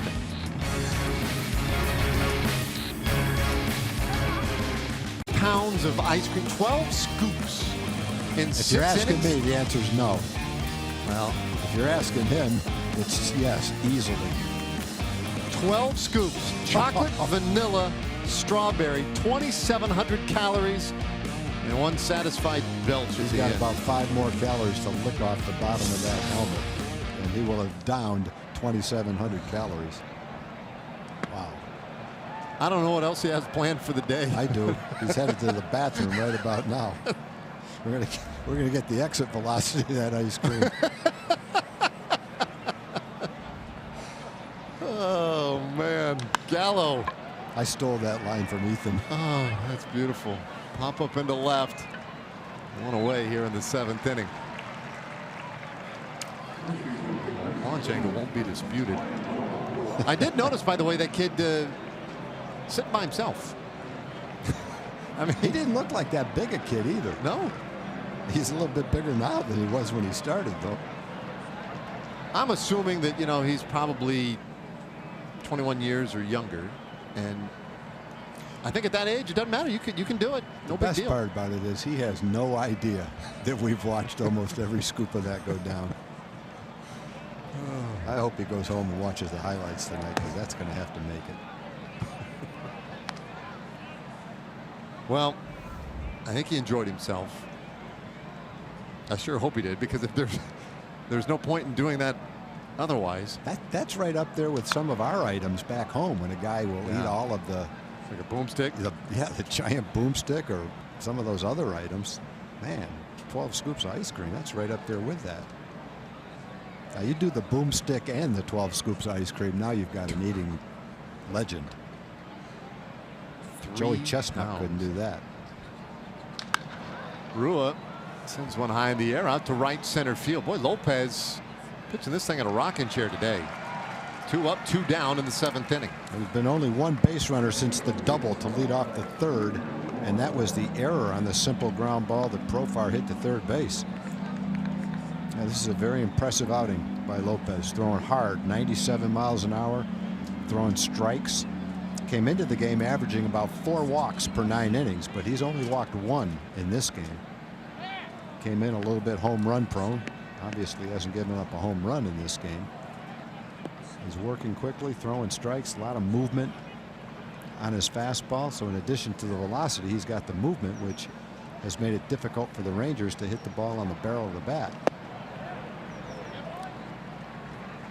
It's just his 82nd pitch of the afternoon.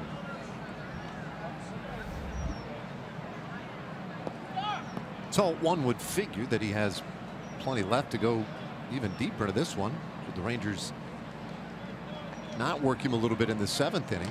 Odor swings and misses. It's 0-2. To those of us that weren't that familiar with the young pitchers that the White Sox got in that Adam Eaton trade from Washington, the one that most people were familiar with was Giolito.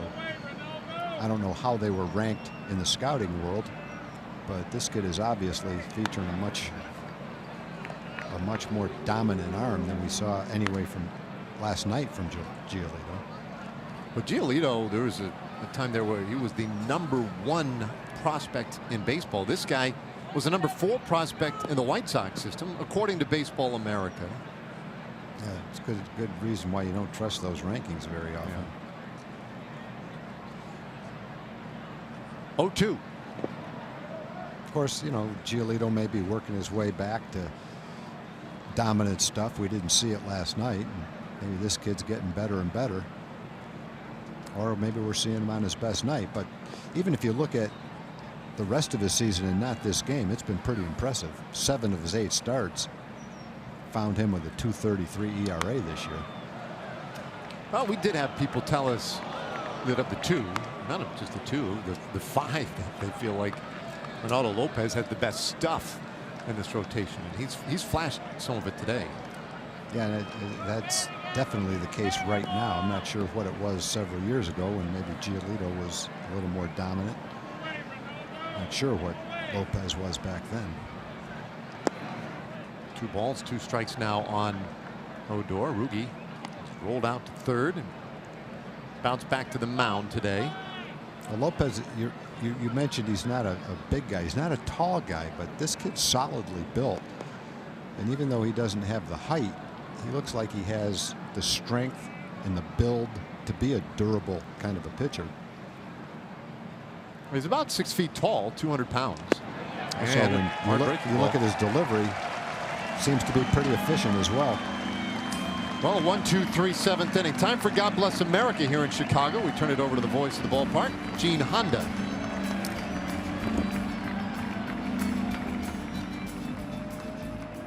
Ladies and gentlemen, at Major League ballparks across America each Sunday, the singing of God Bless America is performed in support of our country and our men and women stationed overseas. Please welcome Michael Lynch for the singing of God Bless America. God bless America, land that I love. Stand beside her and guide her through the night with the light from above. From the mountains to the prairies to the oceans white with foam. God bless America, my home, sweet home. God bless America, my home, sweet home.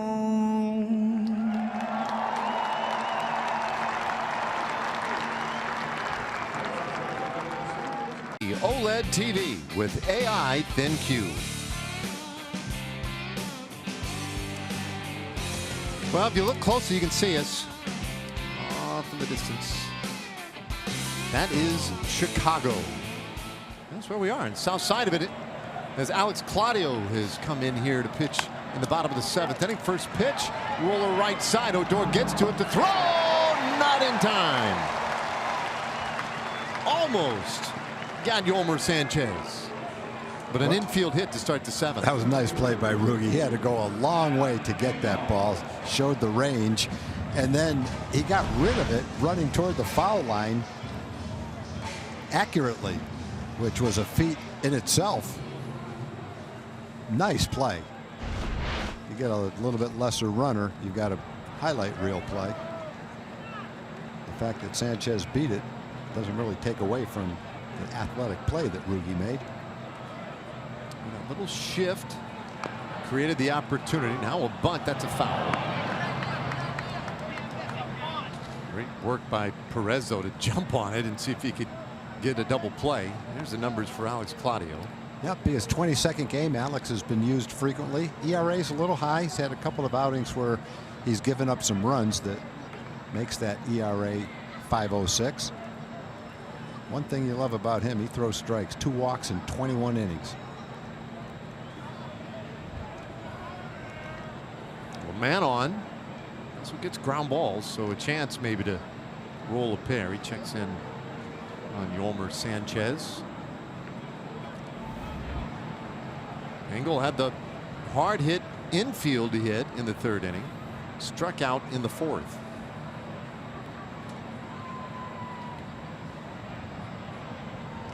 Tried to check his swing. Did he? No, he did not.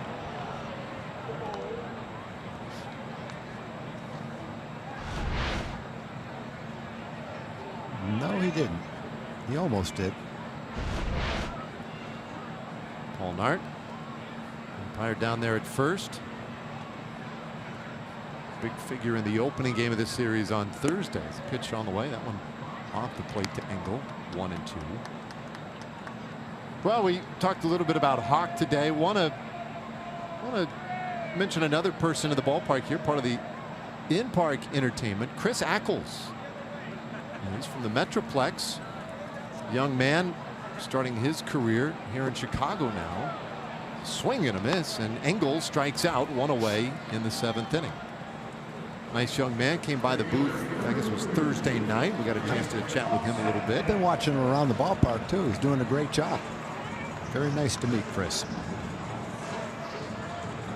Always His fun to- family has been big Ranger fans over the years. Grew up watching Ranger baseball. One of his idols, the legendary Jim Knox. Yeah, that was fun.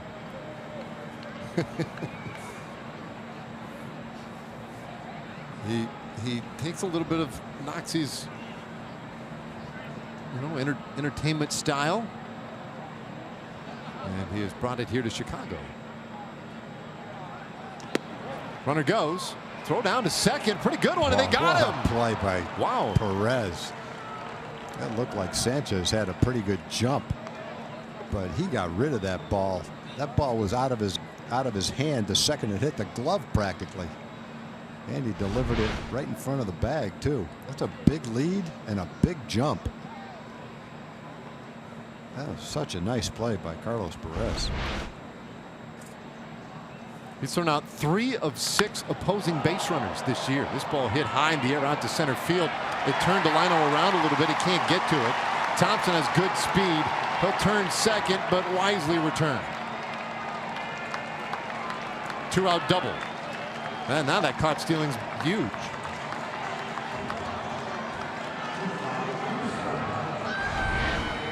Thompson's a nice looking athlete. Nice swing at that pitch. Had a little bit of a problem earlier in the game against Mike Minor, but this time he gets a hold of one. Drives it to right center field. Very graceful athlete. Wanted to go for 3, but with 2 outs, made the right decision.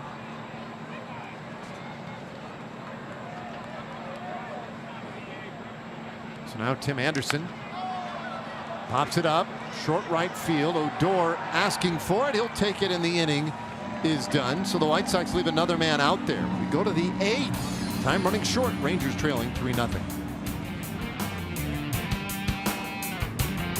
3-0. Chicago leading, so Rangers running a little short on time. Reynaldo Lopez at 88 pitches. Very efficient, and he comes after Hanser Alberto with a strike on the inside corner. Yeah, he's threw a lot of fastballs early, and now he's mixing in a pretty good breaking ball. Got Rugi looking at one to end the 7th inning, and starts out the 8th inning with a nice curveball for a strike. Still throwing 90s, it's like automatic, like Alexi Ogando used to be. Every pitch he threw was 97 miles an hour. I think Alexi was 96. Fly ball center field. Engel in, now to his left. Away.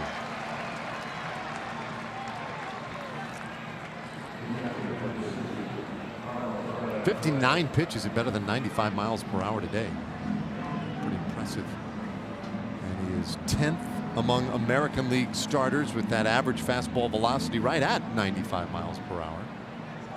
He's retired 16 out of 17 now. The only man to get on was Profar on an error in the 6th inning.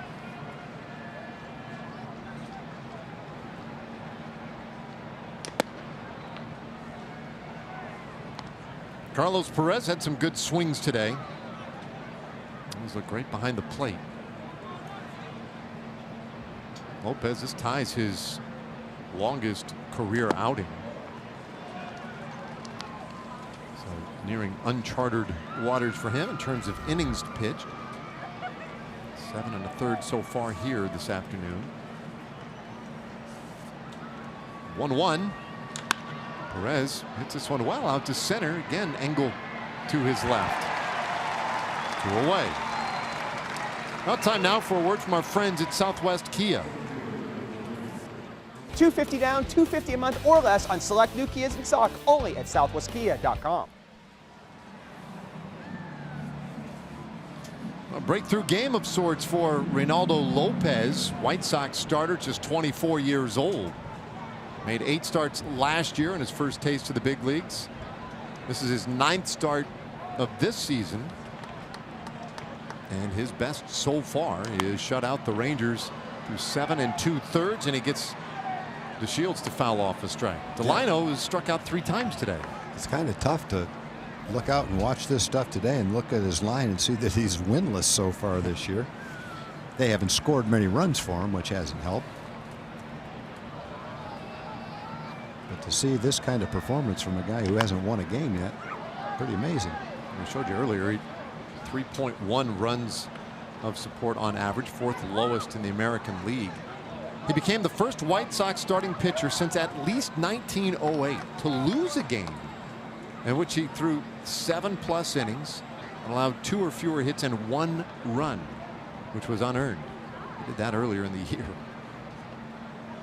Pretty good start against Detroit, but still lost it. And off the plate here to DeShields, 1 and 2. White Sox had another good note on him. First, you may have already mentioned it, Dave. If you have, I apologize. First Sox pitcher to have 6 or more innings, 2 hits or less, 1 run or less in his first 2 starts of a season. So he had both those starts this year to start the season. Didn't win either one of them. Today he got 3 runs of support early. Sox gave him a run in the second, 2 in the third, and he has not needed much more. 2-2. It's off the plate. This will be his 100th pitch. There's action in the White Sox bullpen. If Rick Renteria lets him go for the shutout or whether he calls it a day. A little over 100 pitches. The payoff. And Delino fights it off. A quiet day offensively for the Rangers, and there you see the activity. As Jace Fry and Bruce Rondon have both been out there getting ready.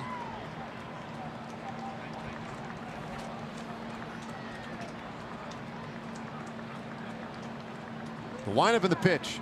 And that's high. He walks DeShields.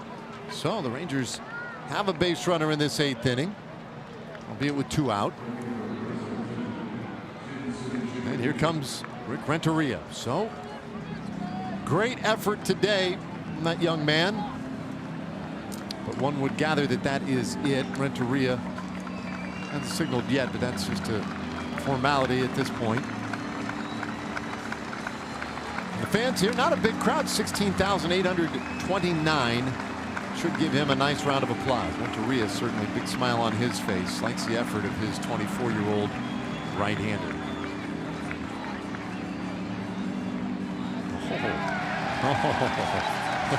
Renteria going to listen to the young man. He looked him dead in the eye, and you could see he was asking him some questions. Lopez never wavered, so going to leave him in.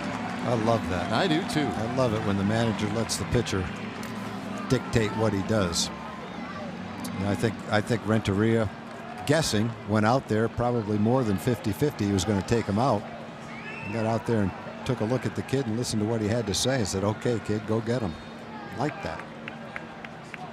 Wearing those throwback unis, 1983, and they're going to manage this game like it is 1983. Shields over there at first. Chu 1 for 3 at the plate.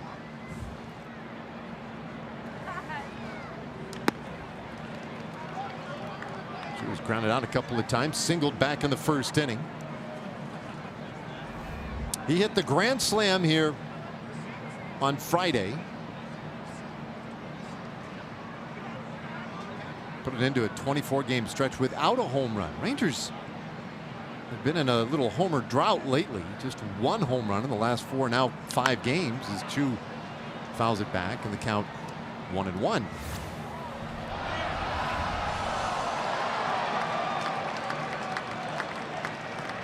Rangers also have not been shut out this year.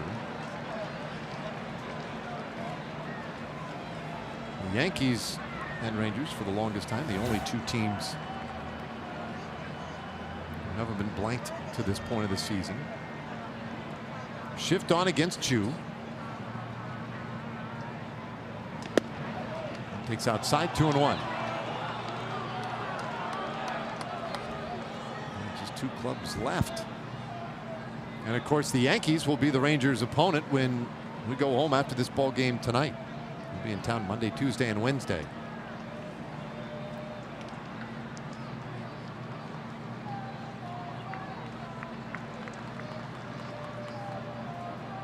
Two 1 pitch.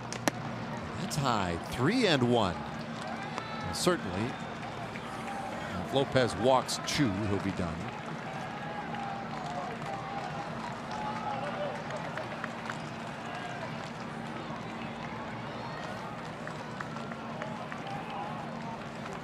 .105 pitches for Lopez. The season high mark, 106 at Oakland back in April. And he'll hit that right here. The 3-1 foul away is full count. So it's the deepest he's gone in a game in terms of innings pitched, and now it will become the deepest in terms of pitches thrown.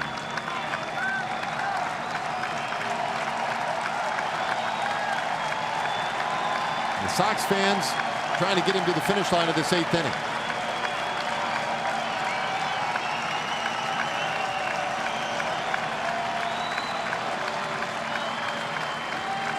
Delano will turn it loose on the pitch. Here it comes. And a swing and a miss. Chu strikes out. Lopez gets it done and rewards his manager for trusting him to stay in there. 107 pitches, 8 shutout innings, and we go to the last of the 8th. Brought to you by Southwest Airlines. Low fares, no hidden fees. That's transparency. And by Ford. Visit your local Texas Ford dealer today. Ford is the best in Texas. Bottom of the 8th inning. 3-0 White Sox. And good to see Chris Martin back out on the mound for the Rangers. Just activated today off the disabled list. Joined the team this weekend when we got here to Chicago. Had that right forearm strain tightness, I guess it was. Put him on the DL, and now he is back, his 17th appearance. Yep, fastball, slider. Those are Chris's numbers on the season. Good strikeout to walk ratio. 13 strikeouts, only 3 walks.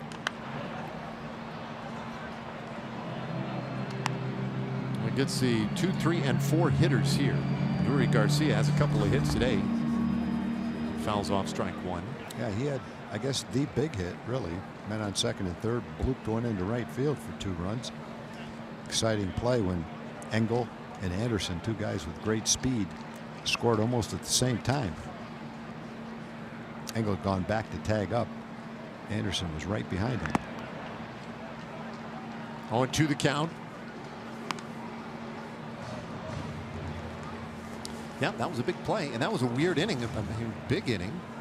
Engel got on via an infield hit, some part because of his speed, and then a hit and run base hit by Anderson. Put the men on the corners, so some aggressive base running, and then Anderson stole second, which allowed him to score on that little bloop. And boy, Garcia, a weak at bat here in the 8th inning, strikes out, 1 away. And it's Memorial Day weekend coming out to the ballpark. Rangers and Royals the matchup. First 15,000 fans to the game on Sunday, May 27th. We'll get a Rangers cap courtesy of Carter Blood Care. Get your tickets at TexasRangers.com or give them a call, 972-RANGERS.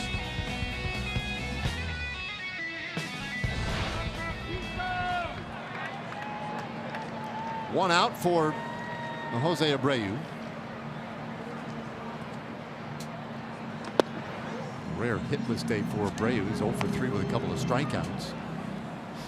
Rangers haven't seen much of this anyway. He was 6 for 10 in the first 3 games.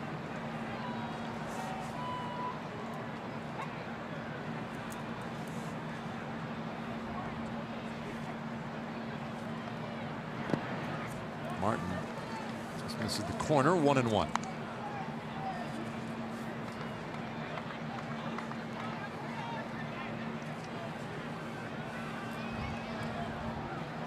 The only trip through Chicago.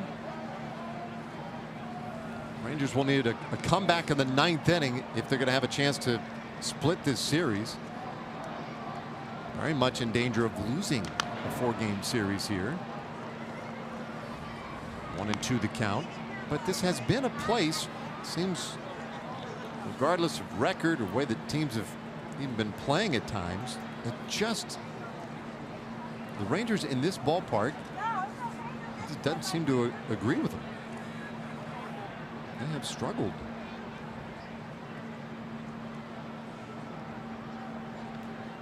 Lost 9 of their last 11 here. In fact, they've gone 6-17 since August of 2011. There's only one ballpark that over the years has given them more trouble or provided them with more lowlights than this ballpark, and that's Fenway Park. Going back to 2001 and beyond. And the numbers are pretty close. 1-2, very high. So I guess you could say they'll be happy to put Guaranteed Rate Field in the rearview mirror later on today.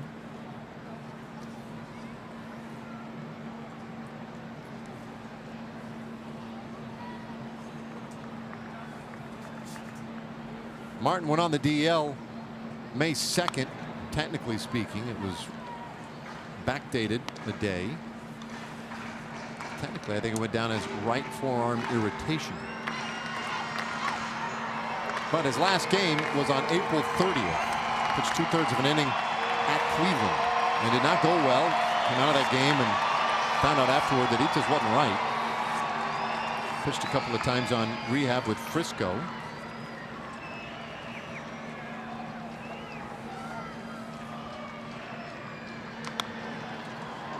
Stays 2-2 here on Abreu. Abreu, not a wild swinger at all. Never over swings. He's just trying to go back through the middle with the ball. 2 strikes probably takes it to an even higher level of trying to make contact.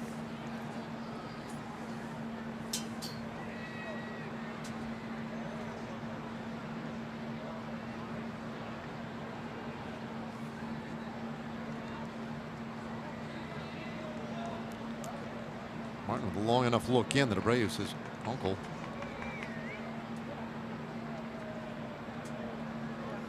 One out here in the 8th. In the 9th, Rangers will have the 3, 4, and 5 hitters: Profar, Mazzara, and Gallo.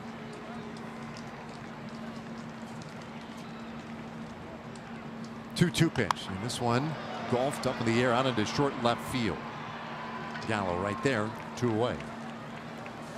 All right, taking a look at our Ford probables tomorrow. The opener against the Yankees. Tanaka will have the ball for New York, a 4-2 record, but an ERA approaching 5. Bartolo Colon will have the assignment for the Rangers, making his 8th start. How about that ERA at 2.82? That's top 10. Top 10 in the American League. Bartolo Colon.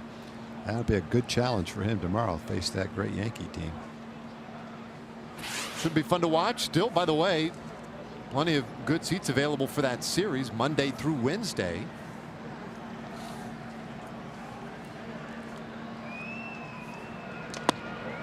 Abreu takes a strike. Pardon me. Davidson.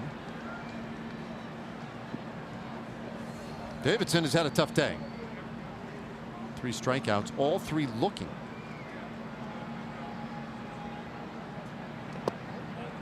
Takes another strike. Yeah, Davidson this year has walked 25 times, so he has been patient. A little too patient today, though. Last year he walked 19 times the whole year. This year he's in the top 10 in walks. That's quite a turnaround. And a hole here, 0-2. And takes outside. He sees the most pitches per plate appearance in the American League. Over 4.5 pitches per plate appearance. He's probably done that today with the 3 strikeouts. Good power, 11 home runs this year. Real good year last year. He takes just a little low. 2-2.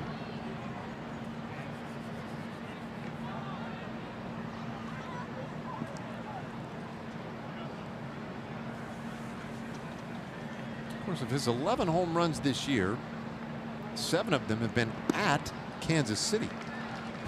That's a pretty odd little breakdown. He hit 3 on opening day in Kansas City.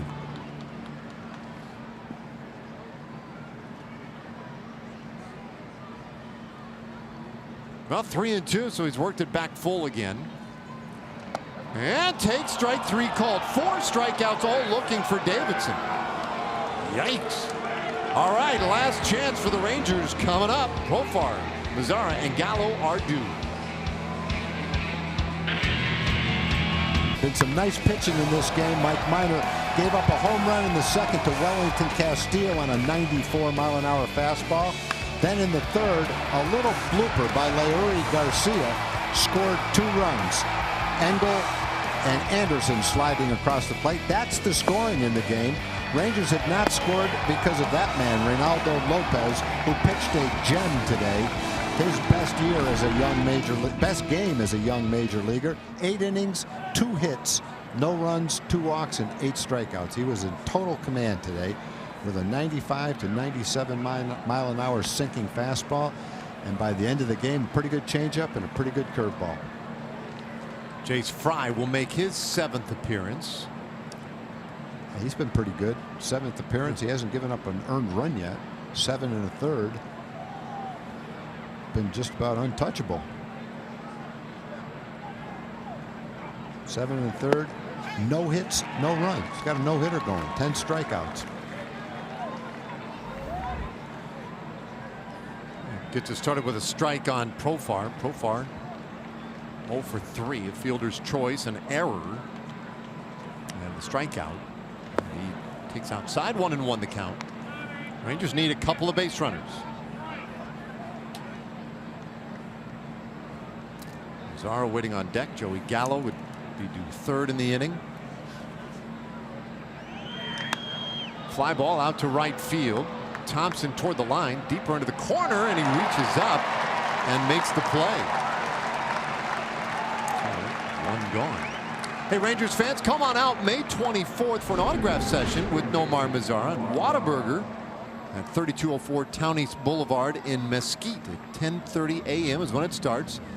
And while you're there, sign up to be a Whataburger What a fan. You could win tickets to an upcoming Rangers game as well as Whataburger for a year. Go to TexasRangers.com/appearances for more details.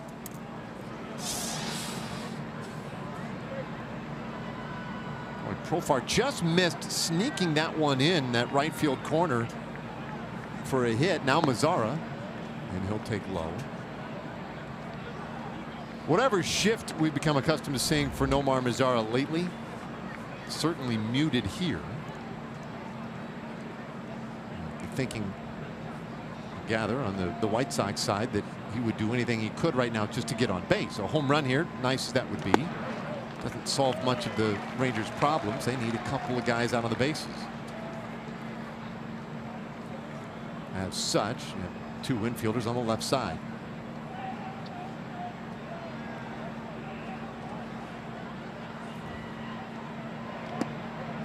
Inside corner, it's 1-2. You see Sanchez and Tim Anderson on that left side. That's darn near a conventional defensive alignment right there. Certainly you would, if you would describe it at all, you would say shading Mazara to pull. And a swing and a miss. It won't matter. Mazara strikes out. Throw down to first. Retires him, and there are 2 away.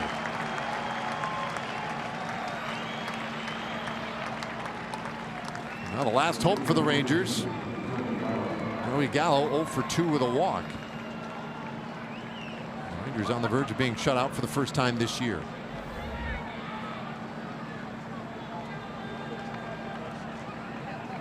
Jace Fry, meanwhile, is now retired 24 of the 26 batters he has faced this year.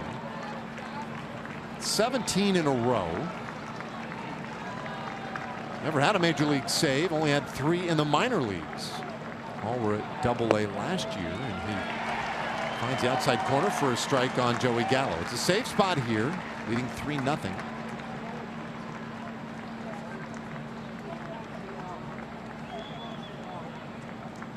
Rangers held at just 2 hits today. Gallo went a whole 0-2.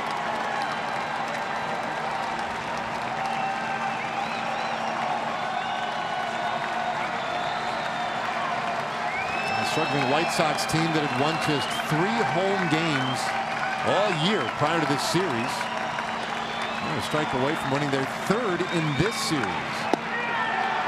A near miss, 1-2.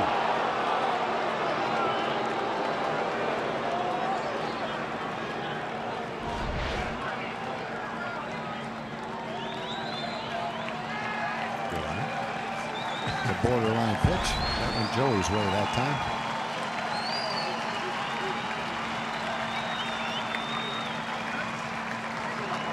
Outside, 2-2.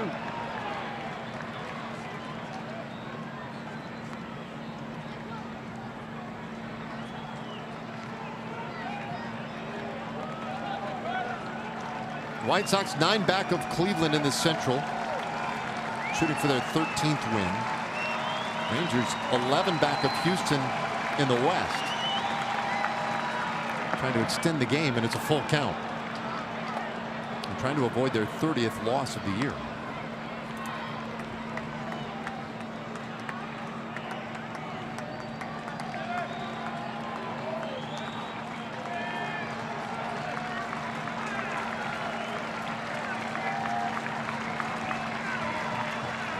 Fry's ready, the lefty's pitch, and that one fouled off. Gallo keeps this thing going.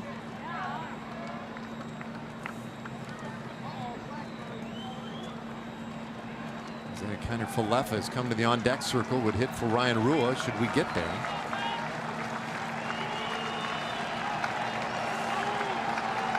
(3-2). Well, strike 3 call. So Fry, with a perfect 9th inning, earns his first major league save and saves it for Reynaldo Lopez, his first win of the season. And in an afternoon of firsts, it's the first time this year that the Rangers have been shut out. 3-0 our final score here in Chicago. And so the Rangers will say goodbye to the Windy City and head home.